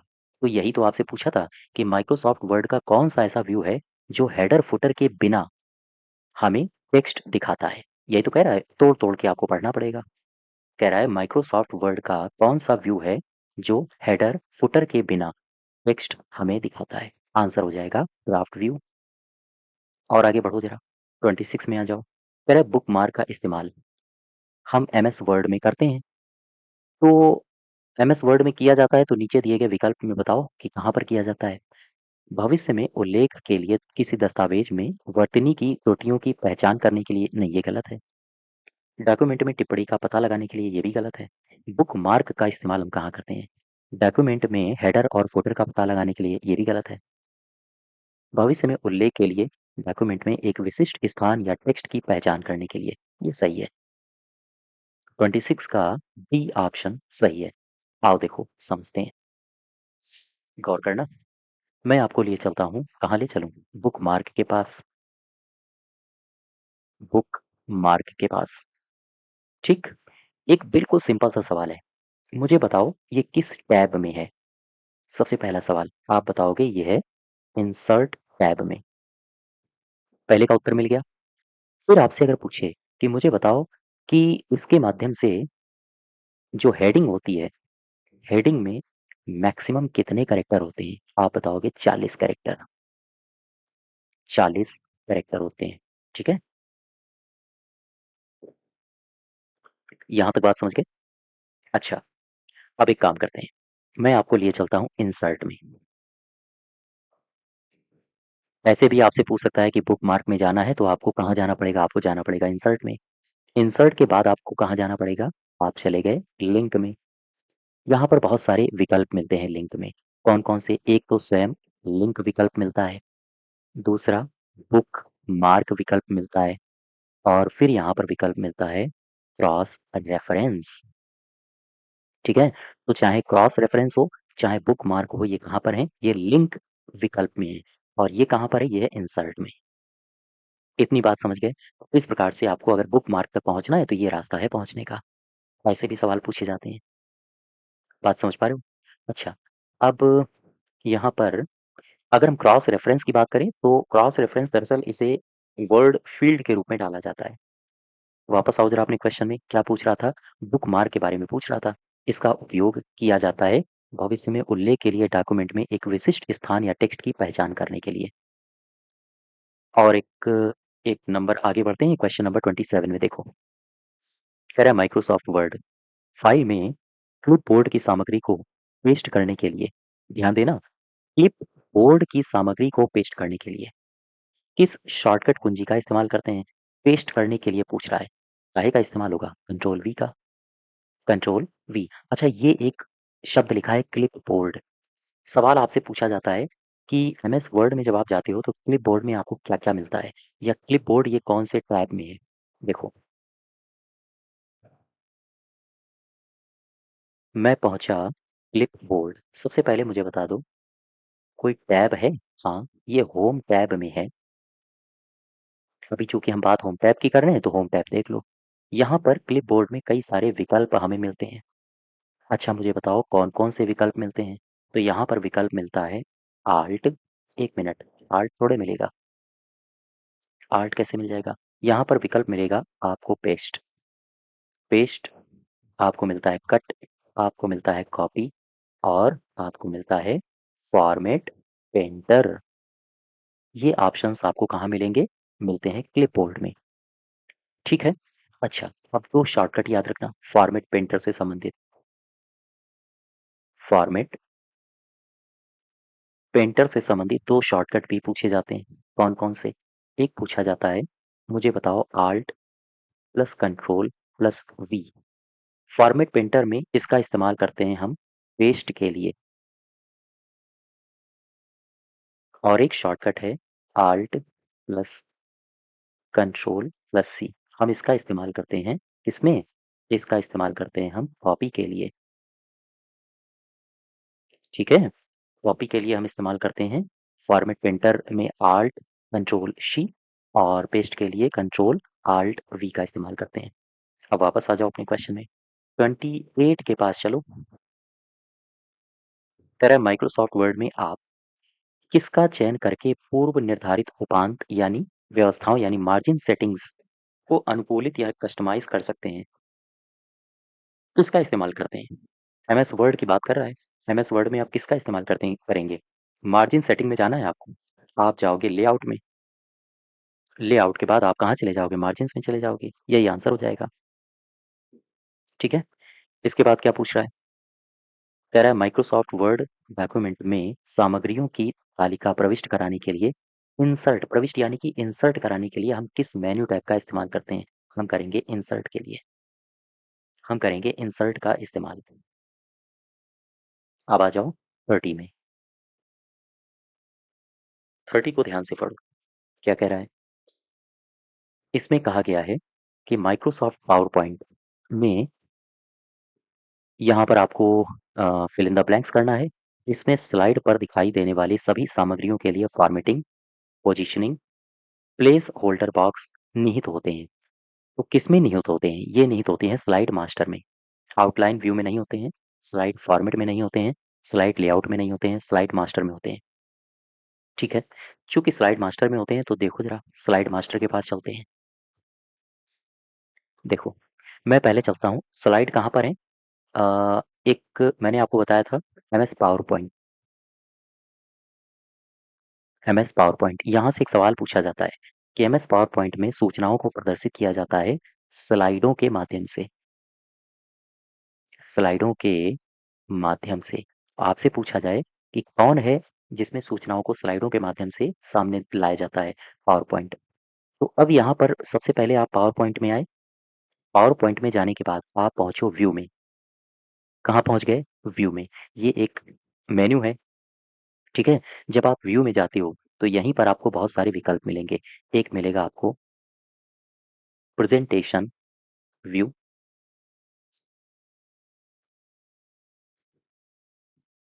एक मिलेगा आपको प्रेज़ेंटेशन व्यू, आपको मिलेगा स्लाइड मास्टर, आपको मिलेगा हैंड आउट मास्टर, ये ऑप्शंस मिलेंगे आपको व्यू में, ठीक? इसके अलावा आपको मिलेगा नोट्स, नोट्स मास्टर। तो व्यू में कौन-कौन से विकल्प आपको मिल रहे हैं? प्रेज़ेंटेशन व्यू मिल रहा है, आपको मिल रहा है स्लाइड मास्टर, आपको मिल रहा है हैंड आउट मास्टर, आपको मिल रहा है नोट्स मास्टर। यहाँ तो बात समझ पा रहे हो? अब एक काम करते हैं, मैं आपको लिए चलता हूँ फाइल टैब में, गौर करते रहना। फाइल टैब में, फाइल टैब में एक सवाल आपसे पूछा जाता है। सवाल ये पूछा जाएगा, ऐसे मैं लिखता हूँ इसको, जस्ट वेट। यहाँ से मैं दरअसल आपको 4 पॉइंट्स बताता हूँ। इन 4 पॉइंट्स को याद रखना, एग्ज़ाम में घुमा-फिरा के बहुत पूछता है। पहला पॉइंट, दूसरा पॉइंट, तीसरा पॉइंट और चौथा पॉइंट। हर हाल में ये फैक्ट याद रखने हैं आपको। जैसे मैंने कहा कि आप पहुँचो फाइल टैब में, फाइल टैब। मुझे बताओ फाइल टैब किसकी सुविधा देता है? अगर आपको ध्यान देना, अगर आपको बैक स्टेज अगर आपको बैक स्टेज व्यू एक्सेस करना हो, ठीक? तो फिर आप कहाँ जाएँगे? आप जाएँगे फाइल टैब में। इन शब्दावलियों पर ध्यान देना, सवाल पूछे जाते हैं, मैं बार-बार कह रहा हूँ। सीधा सवाल पूछा जाएगा कि बैक स्टेज व्यू एक्सेस करने के लिए आपको कहाँ जाना पड़ेगा? आपको जाना पड़ेगा फाइल टैब में, ठीक है? फिर एक फैक्ट पूछा जाता है। आपसे पूछेगा मुझे बताओ स्मार्ट आर्ट स्मार्ट आर्ट के लिए कहाँ जाना होगा? स्मार्ट आर्ट के लिए आपको कहाँ जाना पड़ेगा? आप जाओगे इंसर्ट में या सीधे आपसे पूछेगा स्मार्ट आर्ट ये कहाँ मिलेगा? किस टैब में मिलेगा? आप बताओगे इंसर्ट में। फिर एक सीधा सवाल आपसे पूछा जाता है और बहुत बार रिपीट हुआ है। ये सवाल पूछा जाता है कि आपसे पूछेगा स्लाइड शो के लिए शॉर्टकट बताओ F5 स्लाइड शो के लिए शॉर्टकट F5 फिर एक सवाल पूछता है ट्रांजिशन टैब ये कौन-सी बला है? ट्रांजिशन टैब का इस्तेमाल अ, अगर हम इसका इस्तेमाल करना चाहें तो हमें कहाँ जाना पड़ेगा? ठीक है? या हम ऐसे भी कह सकते हैं कि जो ट्रांजिशन टैब है वो किस रूप में उपयोगी होता है? तो देखो एडवांस स्लाइड का समय और विकल्प सेट करने के लिए हम इसका इस्तेमाल करते हैं। जस्ट वेट एडवांस स्लाइड का समय और विकल्प सेट करने के लिए, ठीक? किस आधार पर सेट किया जाता है? तो आधार है ऑन माउस क्लिक इसके अलावा निश्चित समय के आधार पर इसका इस्तेमाल किया जाता है। तो ये 4 फैक्ट याद रखना, बहुत एग्ज़ाम में पूछे गए हैं, मैं इम्पोर्टेंट लिख के देता हूँ। आपसे पूछेगा बैक स्टेज व्यू एक्सेस करने के लिए आपको कहाँ जाना पड़ेगा? आप बताओगे फाइल टैब में। आपसे पूछेगा स्मार्ट आर्ट के लिए आपको कहाँ जाना पड़ेगा या कहाँ मिलेगा? तो आप बताओगे इंसर्ट में। स्लाइड शो के लिए अगर आपसे पूछे तो आप बताओगे F5 में या हम कहें F5 ये है शॉर्टकट स्लाइड शो के लिए। आप वापस आ जाओ 31 में चलो, क्या कह रहा है? इसको ध्यान से पढ़ो। 31 कह रहा है जब आप किसका प्रयोग कर रहे हैं, तो आप सदैव माइक्रोसॉफ्ट द्वारा प्रस्तुत किए गए सर्वाधिक अद्यतन ऐप्स चला रहे हैं। यह नियमित सुरक्षा अद्यतनों यानी अपडेट्स, सुधारों को प्रकट यानी अनलॉक करता है और अति महत्वपूर्ण रूप से नवीनतम विशिष्टताएं टूल्स जैसे ही उपलब्ध होते हैं, उनका उपागम करवाता है। देखो, सवाल को एक बार फिर समझो और अगर समझ गए तो बड़े बड़ा आसान है उत्तर देना। कह रहा है आप किसका इस्तेमाल कर रहे हैं? अगर आप इसका इस्तेमाल कर रहे हैं, तो आप हमेशा सर्वाधिक अपडेटेड ऐप्स चला रहे होते हैं। तो ये ऑप्शन दिए हैं, पूरा पढ़ने की आवश्यकता ही नहीं है। इसमें देख लो सर्वाधिक अपडेटेड कौन है? कौन रहता है? ऑफ़िस 2019, ऑफ़िस 365, ओपन ऑफ़िस या फिर क्लाउड ऑफ़िस 2019। आंसर होगा ऑफ़िस 365। क्यों होगा? और देखो, गौर करना। ऑफ़िस 365 याद इसलिए रखना है, कहते हैं कि ये एक सब्सक्रिप्शन सेवा उपलब्ध कराता है। ये जो ऑफ़िस 365 है, ये माइक्रोसॉफ्ट की माइक्रोसॉफ्ट की ये एक सेवा है और ये फ्री सेवा नहीं है, ये सब्सक्रिप्शन वाली है। ये सब्सक्रिप्शन सेवा है और अगर आपसे पूछे कैसी है सेवा, तो ये है क्लाउड आधारित सब्सक्रिप्शन सेवा है, ठीक? तो यही हो जाएगा। यही जब आप इसमें इस्तेमाल करते हैं या हम कहें इसका इस्तेमाल करते हैं, तो आप सबसे ज़्यादा अपडेटेड ऐप्स चला रहे होते हैं। B option. 32 के पास चलो, क्या कह रहा है? एमएस पावर पॉइंट में आप यह सुनिश्चित करना चाहते हैं कि आपकी कंपनी का प्रतीक यानी लोगो किसी प्रदत्त प्रस्तुतिकरण में सभी स्लाइड के ऊपरी दाएं किनारे पर लगे। मान लो ये हमारी स्लाइड है और हमें यहाँ पर कोई प्रेजेंटेशन तैयार करना है। हमने कहा अपनी टीम से कि भैया अपना जो लोगो है ना केडी क्लासेस का वो यहाँ पर लगा दो। तो इसके लिए काहे का हम इस्तेमाल करेंगे? वही पूछ रहा है आपसे कि मुझे बताओ जब आप पावर पॉइंट में मुझे बताइए पावर पॉइंट में जब आप अपनी कंपनी का प्रतीक चिन्ह स्लाइड के ऊपरी दाएं किनारे पर दिखाना चाहते हैं, तो किस व्यू का प्रयोग आप करेंगे? ये पूछ रहा है। हम करेंगे स्लाइड मास्टर का प्रयोग। आओ देखो, यहाँ पर आओ, गौर करते हैं। MS power point, MS power point, ठीक है? मैं पहुंचा एमएस पावर पॉइंट के पास और यहाँ पर मैं पहुंचा व्यू टैब में। तो जब आप व्यू टैब में जाते हैं तो यहाँ पर कई सारे ऑप्शंस आपको मिलेंगे। कौन-कौन से? जैसे नॉर्मल, जैसे आउटलाइन व्यू, इसके अलावा reading view, slide master view, ठीक है? या फिर हैंड आउट मास्टर व्यू या फिर आपको मिलेगा नोट्स मास्टर व्यू, ठीक? अब ये लिखा है स्लाइड मास्टर, हम इसका इस्तेमाल करके लोगो दाहिनी तरफ लगाएँगे। इसका इस्तेमाल कहाँ पर होता है अर्थात ये किस प्रकार से उपयोगी है? इसके माध्यम से हम गौर करना, इस स्लाइड मास्टर के माध्यम से हम शेप या कोई लोगो ले लो कंपनी का, शेप या लोगो को इंसर्ट कराते हैं, इंसर्ट कराएँगे। यही तो आपसे पूछ रहा है। यही पूछ रहा है किसके माध्यम से हम लोगो को इंसर्ट कराते हैं और चूँकि हमने इंसर्ट करा दिया है तो अब आपकी ज़िम्मेदारी है लोगो को आप कहाँ लगाना चाहते हो, यहाँ लगाते हो, यहाँ लगाते हो, यहाँ लगाते हो। वो तो क्वेश्चन में एक आपको लोकेशन दे दी है कि दाएँ कोने पर अगर लगाना हो लोगो तो कौन से व्यू का इस्तेमाल करोगे? आप बताओगे स्लाइड मास्टर। ठीक, पढ़ना पड़ेगा, डिटेल में चीज़ों को पढ़ना पड़ेगा और इसके बाद सारी चीज़ें आपकी आसान हो जाएँगी। 33 देखो, कंप्यूटर के टूल्स जैसे कि वर्ड, एक्सेल, पावरपॉइंट किस कंपनी के प्रोडक्ट हैं? बिल्कुल सिंपल है, माइक्रोसॉफ्ट के हैं। बताने की आवश्यकता है नहीं। और आगे बढ़ो। कह रहा है कि पेस्ट कमांड का शॉर्टकट बता दो, तो बता दो कंट्रोल ई होगा, सॉरी कंट्रोल वी होगा।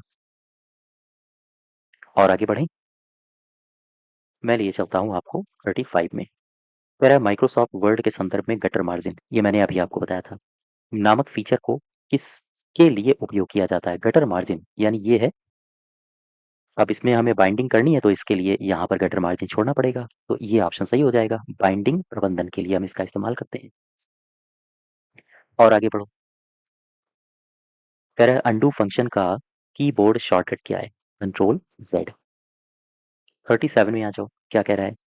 कह रहा है माइक्रोसॉफ्ट वर्ड में टैब में सबसे अधिक उपयोग की जाने वाली कौन-सी फ़ॉन्ट सबसे अधिक उपयोग की जाने वाली जैसे कि फ़ॉन्ट विशेषताओं को बदलने, अनुच्छेदों को अनुकूलित करने, शैलियों का उपयोग करने, पाठ को ढूँढने, बदलने के लिए उपकरण की विशेषताएँ कहाँ पर होती हैं? ये होती हैं होम टैब में, होम टैब।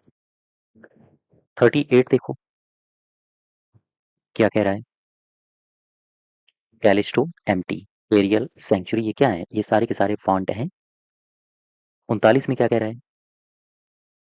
कौन सुमेलित नहीं है? एमएस वर्ड डीओसी है, एमएस एक्सेल एक्सएलएस अ, है इसका और एमएस पेंट जेपीजी है, एमएस पावर पॉइंट का पीटीपी नहीं है, पीपीटी होता है, प्रेज़ेंटेशन। एमएस पावर पॉइंट का पीपीटी, डी ऑप्शन गलत होगा। मैं लिए चलता हूँ आपको 40 में, 40 ध्यान से देखो, कह रहा है कौन-सा पैराग्राफ फॉर्मेटिंग है? पैराग्राफ फॉर्मेटिंग कौन-सा है? टेक्स्ट कलर तो पैराग्राफ फॉर्मेटिंग है नहीं। अनलाइन अ, अलाइनमेंट है, इसे पैराग्राफ फॉर्मेटिंग के अंतर्गत रखेंगे। फ़ॉन्ट को भी नहीं रखेंगे, सबस्क्रिप्ट को भी नहीं रखेंगे।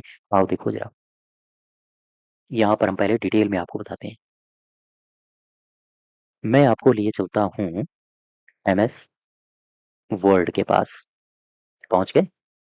एमएस वर्ड में आप पहुँचो होम टैब में, पहुँच गए? यहाँ पर आपको कई सारे ऑप्शंस मिलेंगे जैसे क्लिपबोर्ड,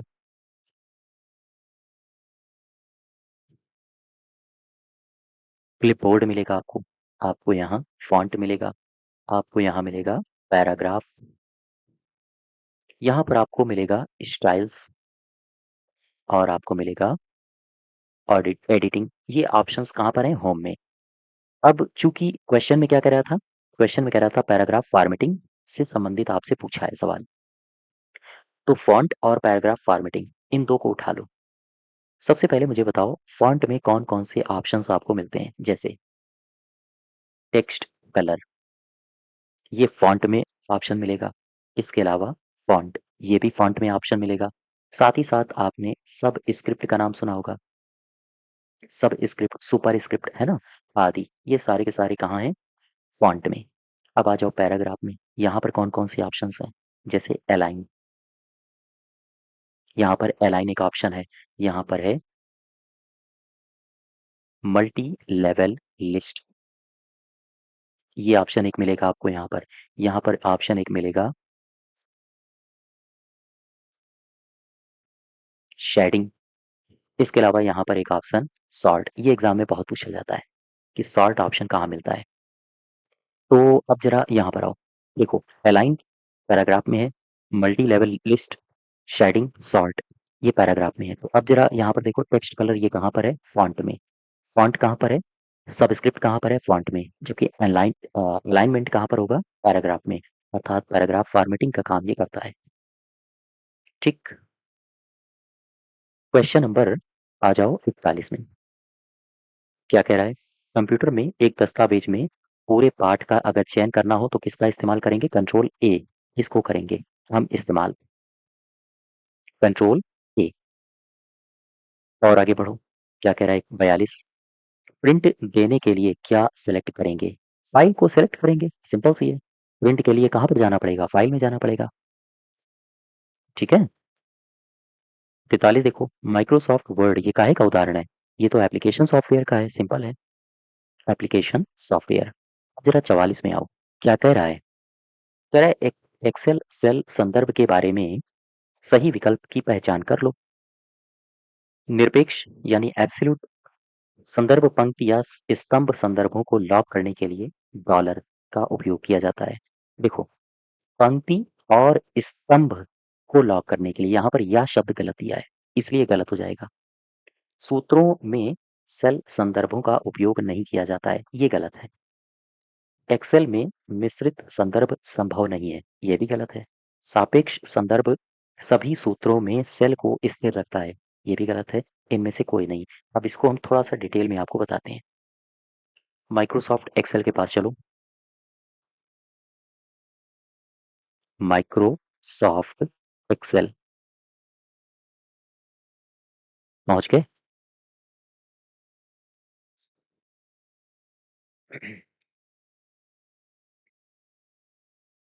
देखो, माइक्रोसॉफ्ट एक्सेल के पास पहुंचो। माइक्रोसॉफ्ट एक्सेल में जब आप जाते हो तो यहाँ पर मैंने आपको बताया था सेल रेफरेंस के बारे में। सेल रेफरेंस, आपसे पूछे कि सेल रेफरेंस ये कितने प्रकार के होते हैं, तो आप बताओगे यहाँ ये 3 प्रकार के होते हैं सेल रेफरेंस। गौर करना, कौन कौन से हैं। एक को कहते हैं रिलेटिव, रिलेटिव सेल रेफरेंस, ठीक, रिलेटिव सेल रेफरेंस। दूसरा कौन होता है, दूसरा होता है एब्सोल्यूट सेल रेफरेंस। ठीक है, ये तो हो गए, तो एक रिलेटिव हो गया, एक हो गया एब्सोल्यूट, और तीसरा कौन होता है, तीसरा होता है मिक्स्ड।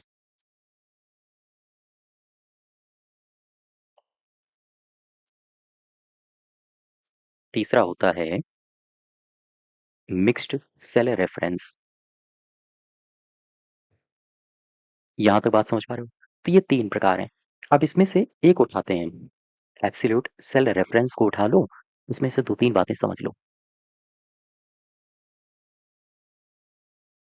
एब्सोल्यूट सेल रेफरेंस,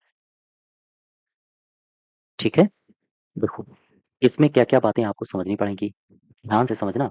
दरअसल एब्सोल्यूट सेल रेफरेंस में एक बात याद रखने वाली ये है कि जब भी कभी रो कॉलम को एक साथ लॉक करना होता है, तो हम एक चिन्ह का इस्तेमाल करते हैं। इसमें एक चिन्ह है, इसे कहते हैं डॉलर, हम इसका इस्तेमाल करते हैं, इसका हम करते हैं प्रयोग। सवाल ये बना कि काहे में प्रयोग किया जाता है, तो ध्यान दो। हम इसका इस्तेमाल करते हैं लॉक करने के लिए। रो, इसके साथ-साथ कॉलम, रो कॉलम को एक साथ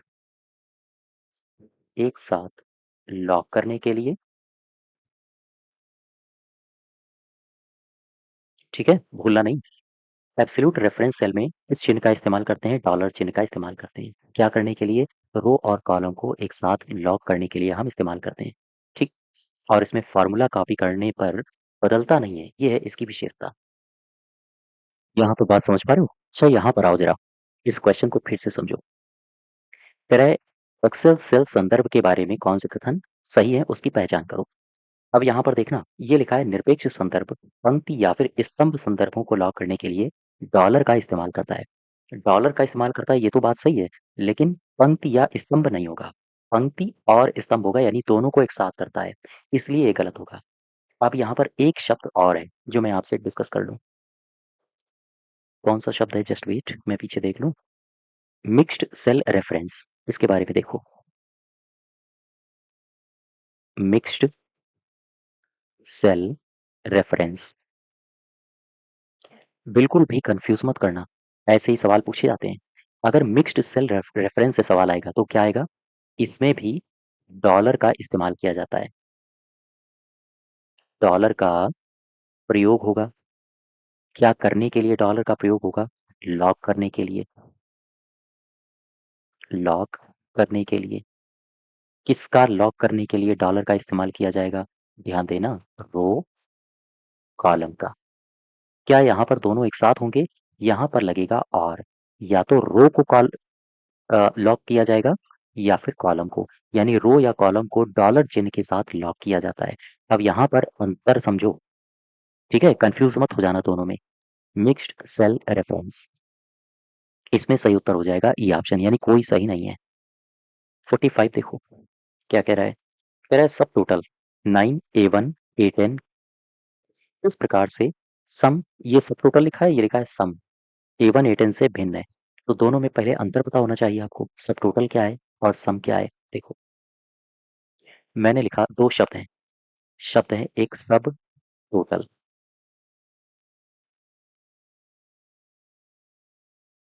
सब टोटल, और एक शब्द है सम। दोनों में अंतर देखो। दरअसल जब भी कभी सम की बात आ जाए तो जितनी भी पंक्तियां होती हैं वो सारी की सारी इसमें शामिल होती हैं। इसमें सभी पंक्तियां सभी पंक्तियां इसमें शामिल होती हैं। लेकिन अब बात आ गई है सब टोटल की, तो इसमें कौन सी पंक्तियां शामिल होती हैं, शामिल नहीं होती हैं? जो दिखाई दे रही होती हैं, केवल वही पंक्तियां इसमें शामिल की जाती हैं। ध्यान देना, केवल दिखाई देने वाली पंक्तियों की ही इसके माध्यम से गणना की जाती है। केवल दिखाई देने वाली दिखाई देने वाली पंक्तियों की पंक्तियों की इसमें गणना की जाती है, ठीक? और इसमें सभी को शामिल किया जाता है। तो यहाँ पर छिपी पंक्तियां शामिल, ध्यान दो, सब टोटल में कह रहा है छिपी पंक्तियों को शामिल किया जाता है, और यहाँ मैंने क्या लिखा है? सब टोटल में केवल जो दिखाई देती हैं उनको शामिल किया जाता है, अर्थात जो छिपी होती है ना उन्हें शामिल नहीं किया जाता। ये बात ध्यान रखना, उन्हें शामिल नहीं किया जाता। तो यही सही, ये गलत हो जाएगा। सब टोटल में छिपी पंक्तियां शामिल होती हैं, नहीं, ये गलत है। सब टोटल योग के बजाय औसत लौटाता है, गलत है। सब टोटल मैनुअल रूप से छिपाई गई पंक्तियों को अनदेखा कर देता है, यानी कि उनकी गणना नहीं करता है, ये सही हो जाएगा। आगे बढ़ो, 46 में आ जाओ। 46 कह रहा है एमएस एक्सेल के बारे में गलत कौन सा है, इसकी पहचान कर लो। आप सेल लॉकिंग का इस्तेमाल करके अलग अलग सेल को सुरक्षित कर सकते हैं, बिल्कुल सही है। एक्सेल में चार्ट संख्यात्मक डेटा को विजुअलाइज करने में मदद करता है, ये भी सही है। एक वर्कशीट में अधिकतम 16,384 कॉलम हो सकते हैं, ये भी सही है। एक्सेल उपयोगकर्ताओं को ड्रॉप डाउन सूचियां बनाने की अनुमति देता है, ये भी सही है। सारे के सारे सही हैं। तो कह रहा है गलत बताओ, तो इनमें से कोई नहीं, ई ऑप्शन गलत हो जाएगा, सॉरी ई ऑप्शन सही हो जाएगा, ठीक है? देखो यहाँ पर दो फैक्ट याद रखो। अगर आपसे पूछे कॉलम की संख्या बताओ और अगर आपसे पूछे पंक्तियों की संख्या बताओ, तो कॉलम पूछ ले तो आप बताओगे 16384, ए से लेकर एफ डी तक कॉलम है। पंक्तियों की संख्या अगर पूछ ले तो 1048576, इतनी टोटल है पंक्तियां, 1048576। ठीक है, वापस आ जाओ, 46 के बाद 47 में पहुंचो। क्या कह रहा है 47? 47 में कहा गया है कि कौन सी विशेषता उपयोगकर्ताओं को उनके प्रश्नों को पूरा करने में मदद करती है। सवाल बिल्कुल सिंपल है, अगर आप समझ गए तो ध्यान देना। कौन सी ऐसी विशेषता है जो उपयोगकर्ताओं को उनके प्रश्नों को पूरा करने में मदद करती है? इसको कहते हैं ऑटो सजेशन। आओ जरा समझते हैं ये है क्या, ये कौन सी बला है।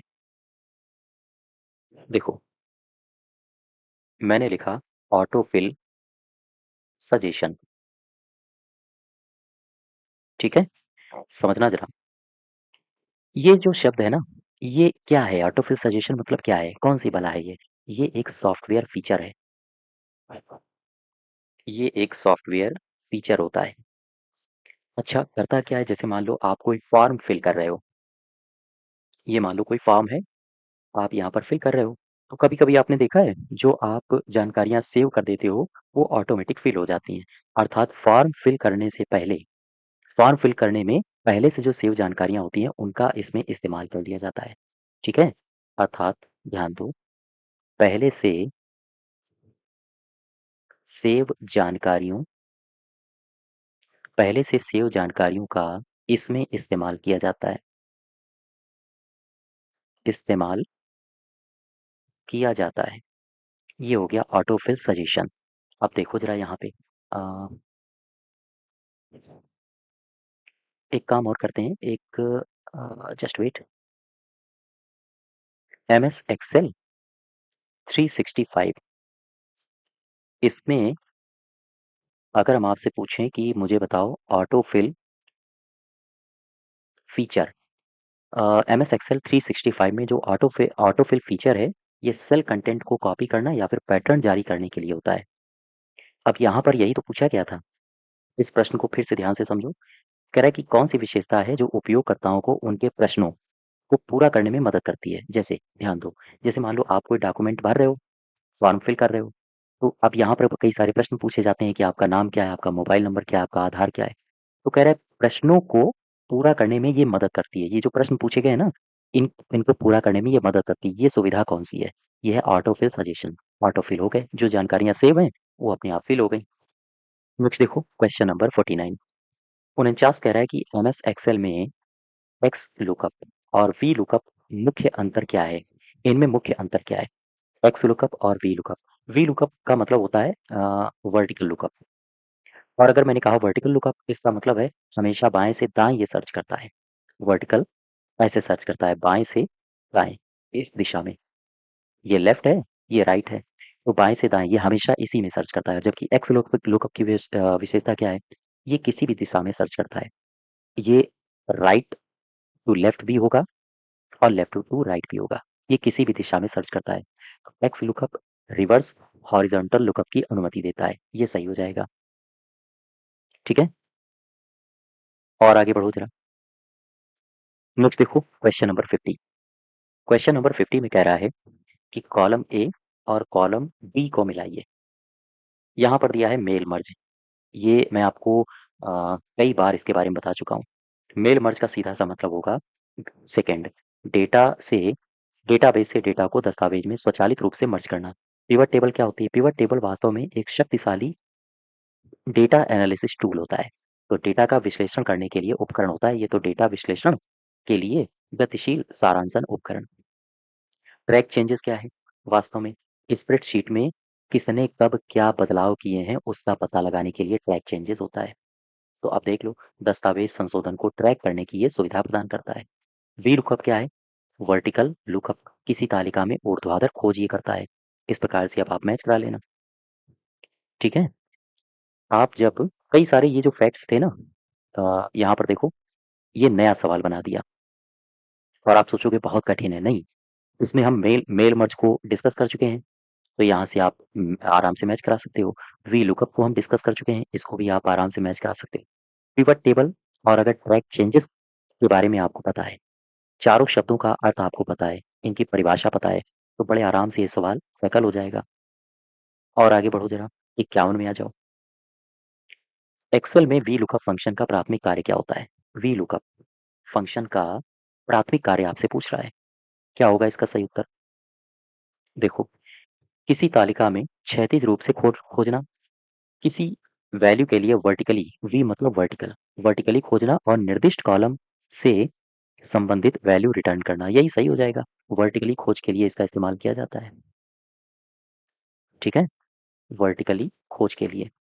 52 देखो, 52 कह रहा है कौन सी एक्सेल सुविधा आपको किसी सेल में डेटा प्रविष्टि के लिए मानदंड निर्धारित करने की अनुमति देती है, जिससे अमान्य डेटा की प्रविष्टि को रोका जा सके।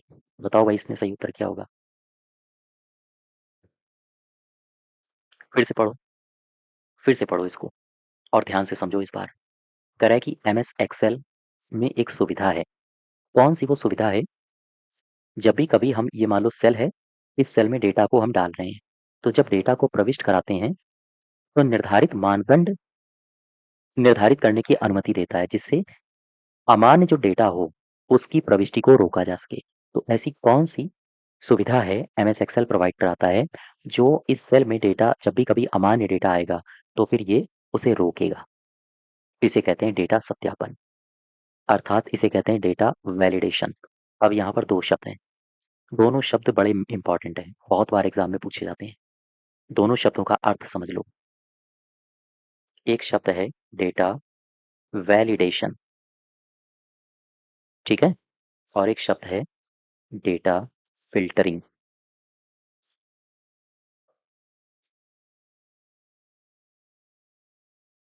डेटा फिल्टरिंग, दोनों में बारीक अंतर है, और अगर आपसे परिभाषा के रूप में पूछा, ऑप्शन ये दिए गए, तो गलतियां होने की संभावना बहुत रहती है। डेटा वैलिडेशन का मतलब होता है डेटा सत्यापन। ठीक, गौर करते जाना। सत्यापन का सीधा सा तात्पर्य है अब हम सत्यापित कर रहे हैं।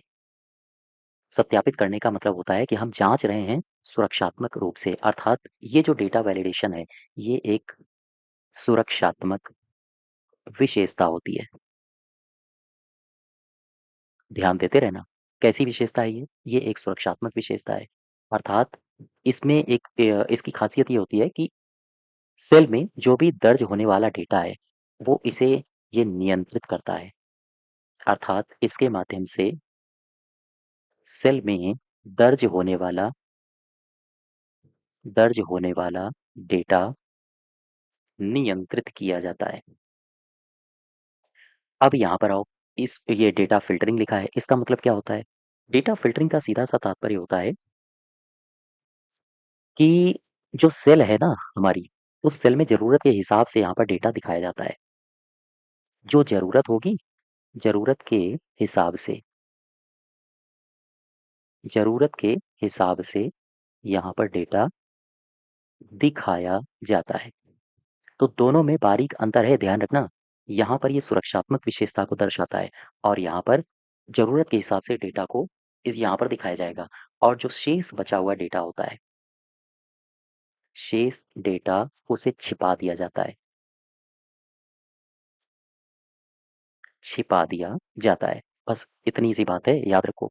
यही तो आपसे पूछ रहा था। पढ़ो इसको फिर से कि कौन सी एक्सेल सुविधा आपको किसी सेल में डेटा प्रविष्ट मानदंड निर्धारित करने की अनुमति देती है, जिससे अमान्य यानी सुरक्षात्मक दृष्टि आ गई, अमान्य डेटा की प्रविष्टि को रोका जाता है। आंसर हो जाएगा डेटा सत्यापन, फिल्टरिंग नहीं होगा। 53 देखो, 53 क्या कह रहा है? कह रहा है अभिकथन और कारण। एमएस एक्सेल में पिवट टेबल्स बड़े डेटा सेट के गतिशील संक्षेपण और विश्लेषण को सक्षम बनाते हैं, बिल्कुल सही है। फिर कह रहा है पिवट टेबल्स उपयोगकर्ताओं को जटिल सूत्रों को मैनुअल रूप से लिखे बिना डेटा को पुनर्व्यवस्थित, फिल्टर, एकत्र करने की अनुमति देता है। तो ये भी सही है। अच्छा, ये क्या सही स्पष्टीकरण है? इसको पढ़ो दोनों को एक साथ। एमएस एक्सेल में पिवट टेबल्स बड़े डेटा सेट के गतिशील संक्षेपण और विश्लेषण को सक्षम करते हैं। क्यों? क्योंकि पिवट टेबल्स उपयोगकर्ताओं को जटिल सूत्रों को मैनुअल रूप से लिखे बिना डेटा को पुनर्व्यवस्थित, फ़िल्टर और एकत्र करने की अनुमति देते हैं। बिल्कुल सही है। ए और आर दोनों सही हैं और आर ए की सही व्याख्या भी करता है। ठीक, आगे बढ़ें। क्वेश्चन नंबर 54 में चलो। 54 में देखो क्या कह रहा है। कह रहा है उन्नत एक्सेल फीचर्स के बारे में कौन से कथन सही हैं? इफ फंक्शन के बारे में मैंने आपको बताया था एमएस एक्सेल में। इफ का इस्तेमाल कहाँ पर किया जाता है? तार्किक तुलना की अनुमति देने के लिए किया जाता है। सही है। कंडीशनल फॉर्मेटिंग से सेल दिखावट को मानदंडों के आधार पर बदला जाता है, ये भी सही है। मैक्रोज का इस्तेमाल करते हैं हम, जो दोहराए जाने वाले कार्य हैं वो स्वचालित रूप से होते रहें इसके लिए, ये भी सही है। 1, 2, 3 तीनों सही हैं। ठीक है, अब यहाँ पर एक शब्द लिखा है, इसको जरा ध्यान से समझ लो। ये लिखा है कंडीशनल कंडीशनल फॉर्मेटिंग। अगर आप इसको समझ गए तो ये अगर फैक्ट आपसे पूछा गया तो आप बड़े आराम से कर ले जाओगे। फॉर्मेट का मतलब समझते हो? फॉर्मेट फॉर्मेट का सीधा सा मतलब होता है जैसे डेटा या सेल को इसमें फॉर्मेट किया जाएगा। फॉर्मेट करना मतलब कभी रंग बदल देना, कभी कोई अक्षर बदल देना, है ना? तो ऐसे ही तो फॉर्मेट करते हो आप। तो डेटा या सेल को फॉर्मेट करना, ये हो गया फॉर्मेटिंग। अब ये लिखा है कंडीशनल, कंडीशन लगा के फॉर्मेट करना, अर्थात शर्त लगाकर कि भैया इस तरह का फॉर्मेटिंग चाहिए हमको। शर्त लगाकर फॉर्मेट करना, अर्थात शर्त के आधार पर फॉर्मेट करना, यही तो यहाँ पर लिखा है। देखो, कंडीशनल फॉर्मेटिंग क्या है?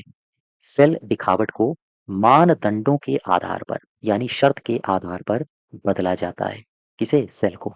इसे ही कहते हैं कंडीशनल फॉर्मेटिंग। बिल्कुल सिंपल है। एक एक शब्द को अगर आप समझ गए तो यकीन जानिए कि ये क्वेश्चंस आपके हो जाएंगे।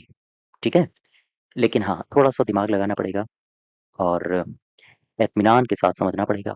देखो 55 पंक्तियों की संख्या पूछ रहा है तो ये आंसर हो जाएगा।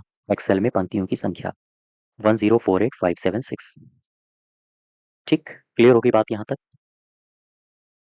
क्वेश्चन नंबर 56 देखो। कह रहा है कि एक्सेल फार्मूले में डॉलर चिन्ह क्या दर्शाता है? डॉलर चिन्ह अगर लगा हुआ है तो ध्यान रखना, ये एक एब्सोल्यूट सेल रेफरेंस को इंगित करता है। सी ऑप्शन सही हो जाएगा। ठीक है, अब आ जाओ 57 में। 57 क्या कह रहा है? अच्छा, इसमें जस्ट वेट, मैं इसमें 2-3 बातें और पहले आपको बताता हूँ। देखो, मान लो कोई एड्रेस है और इस एड्रेस में अगर हम क्या जोड़ दें? इस एड्रेस में अगर हम जोड़ दें डॉलर सिंबल, तो फिर इसका सीधा सा मतलब होता है कि जो सेल एड्रेस है ना, सेल एड्रेस ये फिक्स हो चुका है। ये ध्यान रखना। ये आपसे पूछा जाता है स्टेटमेंट बना के, इसलिए इसको ध्यान रखना। अगर एड्रेस में डॉलर सिंबल ऐड कर दिया जाए तो सेल एड्रेस फिक्स हो जाता है।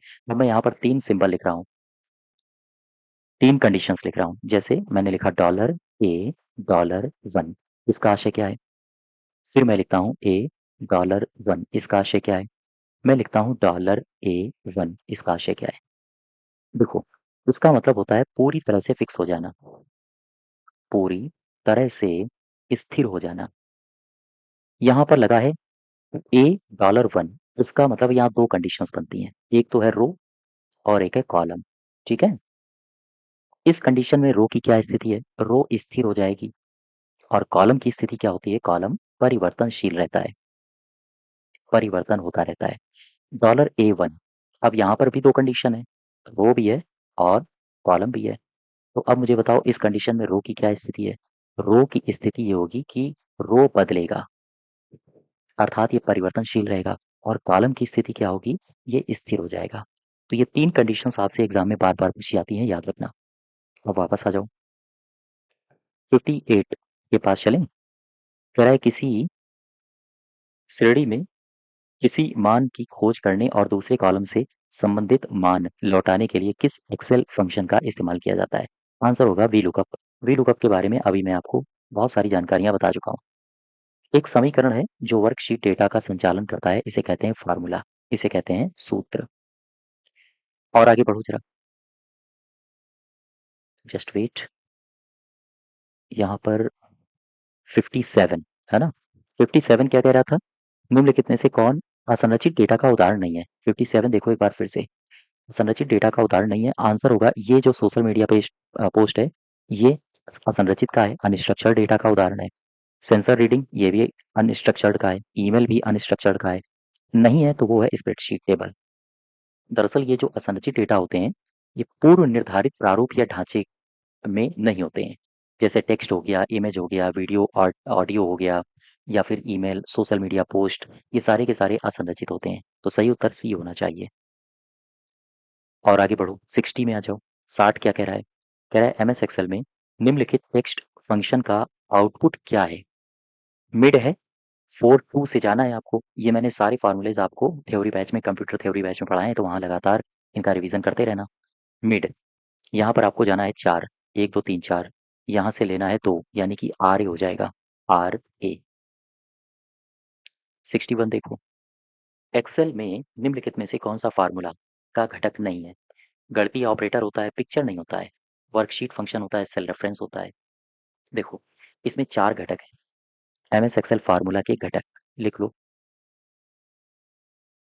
एमएस एक्सेल फार्मूला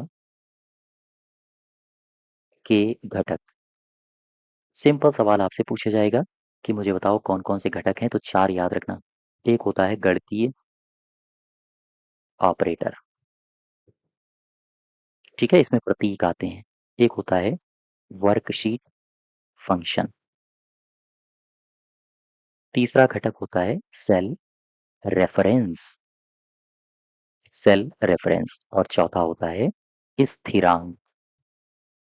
वापस आ जाओ, 62 के पास चलो। कह रहा है कि कभी सेल में वास्तविक डेटा के स्थान पर अगर ये चिन्ह लिख के आ जाए, तो इसका मतलब होता है कि जो सेल है, ऐसे समझो जो कॉलम है, कॉलम की जो चौड़ाई है, वो कम हो गई है।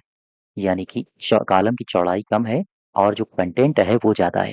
ये कंडीशन होती है, अगर हैश का चिन्ह आपको दिखाई पड़े। यही ऑप्शन यहाँ पर लिखा हुआ है। क्या लिखा है?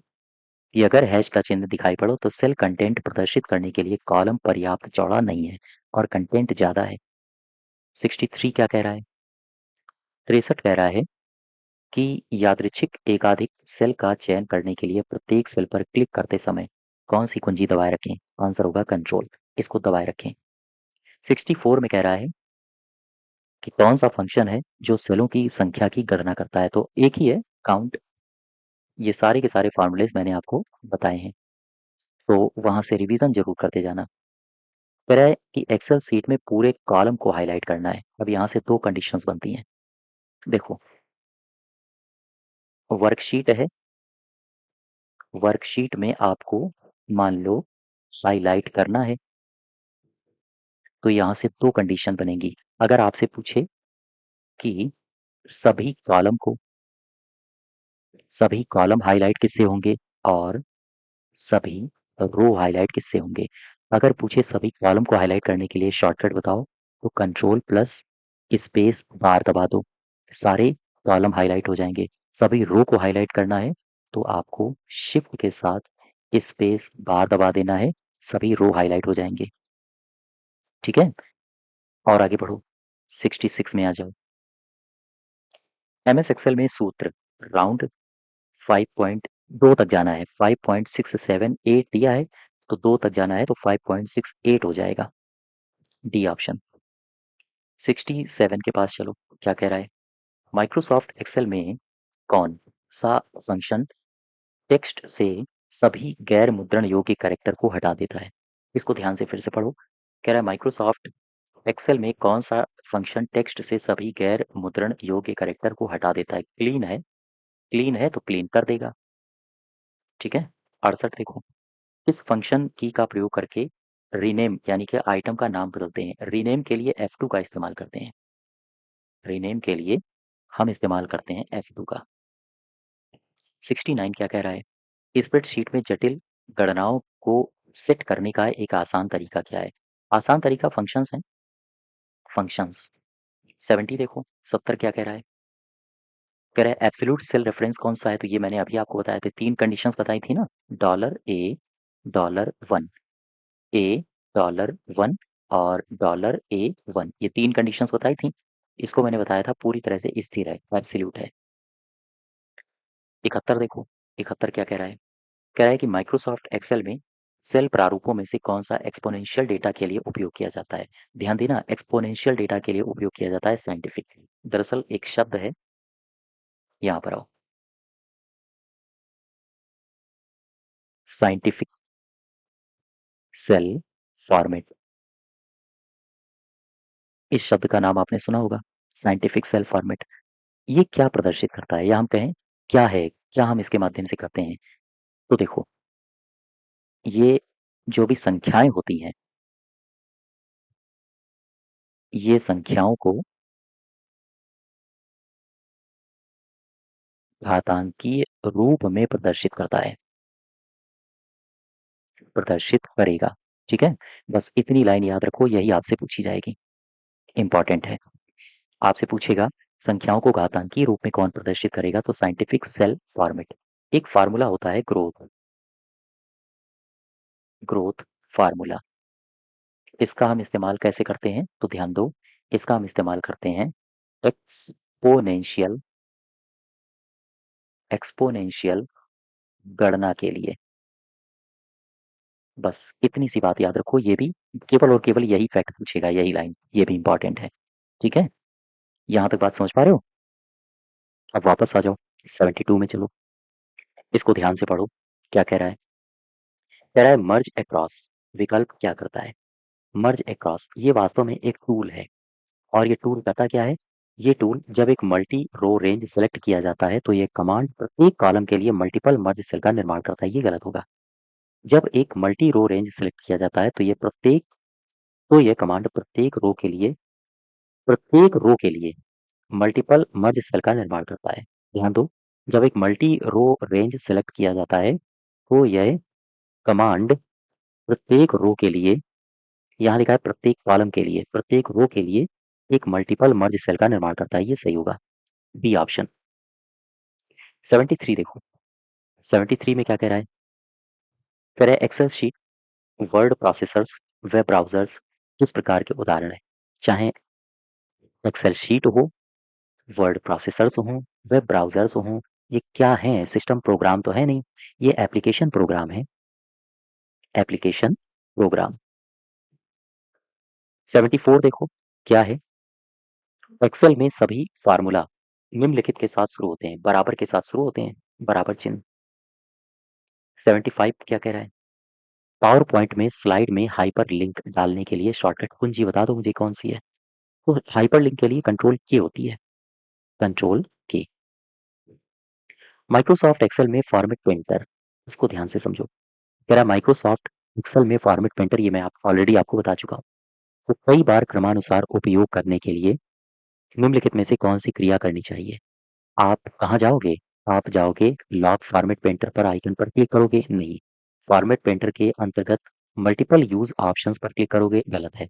फॉर्मेट पेंटर आइकन पर डबल क्लिक कर दोगे, काम आपका हो जाएगा, ठीक है?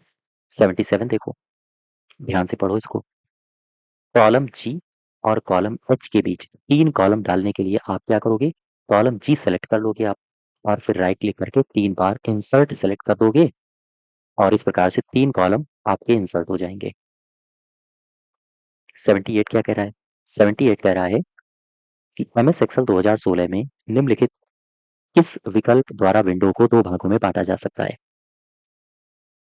एमएस एक्सेल में किस विकल्प के द्वारा विंडो को 2 भागों में बाँटा जाएगा?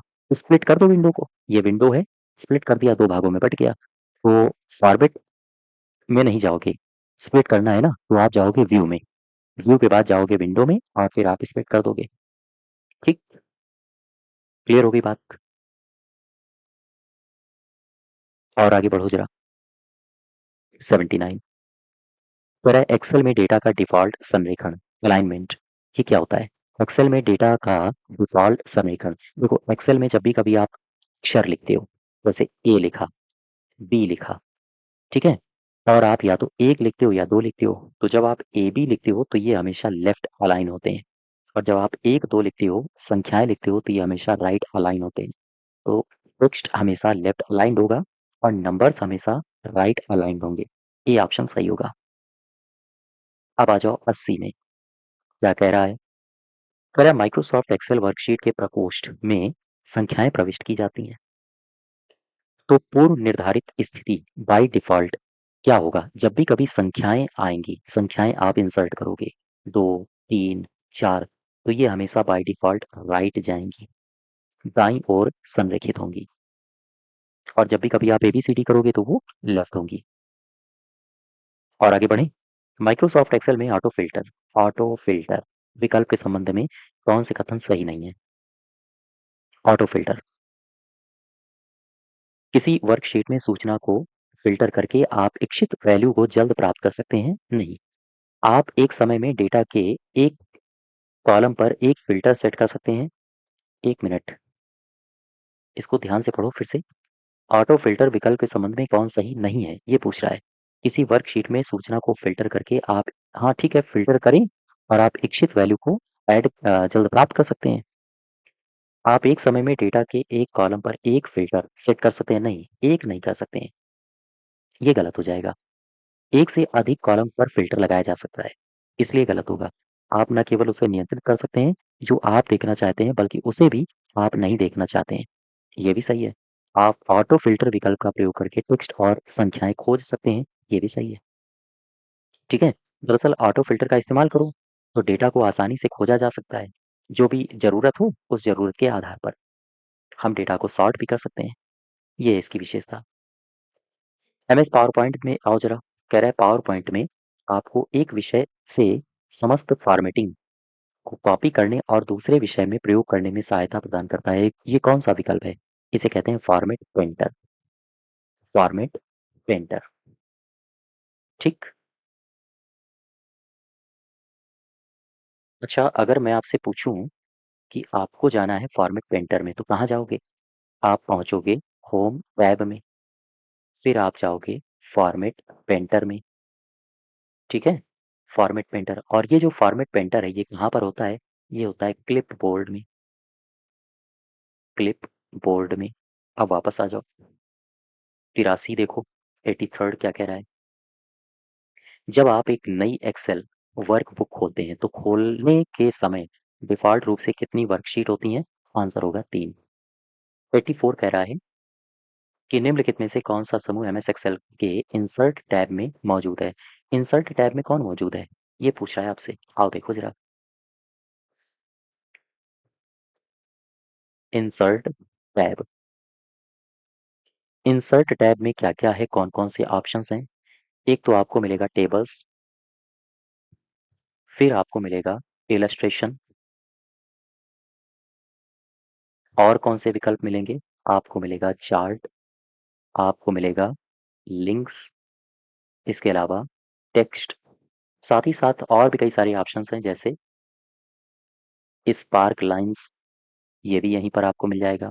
आपको मिलेगा फ़िल्टर्स, आपको मिल जाएगा कमेंट्स, आपको सिंबल मिल जाएगा, सिंबल। अब आओ ज़रा, कह रहा है कि इंसर्ट टैब में क्या नहीं है? रेखांकन, इलस्ट्रेशन भी है, आर्टिकल नहीं है, लिंक भी है, सिंबल भी है, सारे के सारे हैं। अब यहाँ पर आओ 85 में, क्या कह रहा है? कह रहा है निम्नलिखित में से कौन-सा कंप्यूटर सॉफ्टवेयर प्रोग्राम है, जिसका उपयोग डेटा संग्रहित करने, व्यवस्थित करने और हेर-फेर करने के लिए किया जाता है? एक्सेल का इस्तेमाल करते हैं, फायरफॉक्स तो है नहीं, आउटलुक भी नहीं है, पावर पॉइंट में स्लाइड बनाते हैं, तो एक्सेल ही करते हैं। 86 देखो, 86 में क्या कह रहा है? माइक्रोसॉफ्ट एक्सेल में एक्सेल के कंप्यूटर फ़ाइल को किस नाम से जाना जाता है? XLS, B option. अब यहाँ पर आओ, कुछ महत्वपूर्ण फैक्ट मैं लिख रहा हूँ, इन फैक्ट को याद रखना। देखो, नोट बना के लिख लो, ये एग्ज़ाम में पूछे जाते हैं और बहुत महत्वपूर्ण है। एक शब्द आपने सुना होगा, ऑटो कंटेंट विज़ार्ड, शब्द सुना है? Auto content wizard. Auto content wizard, ये कौन-सी प्रक्रिया है? आप बताओगे, ये लाइन याद रखना। प्रेज़ेंटेशन निर्माण के दौरान, प्रेज़ेंटेशन निर्माण के दौरान प्रश्न पूछने की ये एक प्रक्रिया होती है। प्रश्न पूछने की ये एक प्रक्रिया है, ठीक है?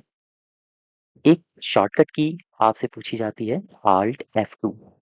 क्या है ये? ये होता है सेव एज़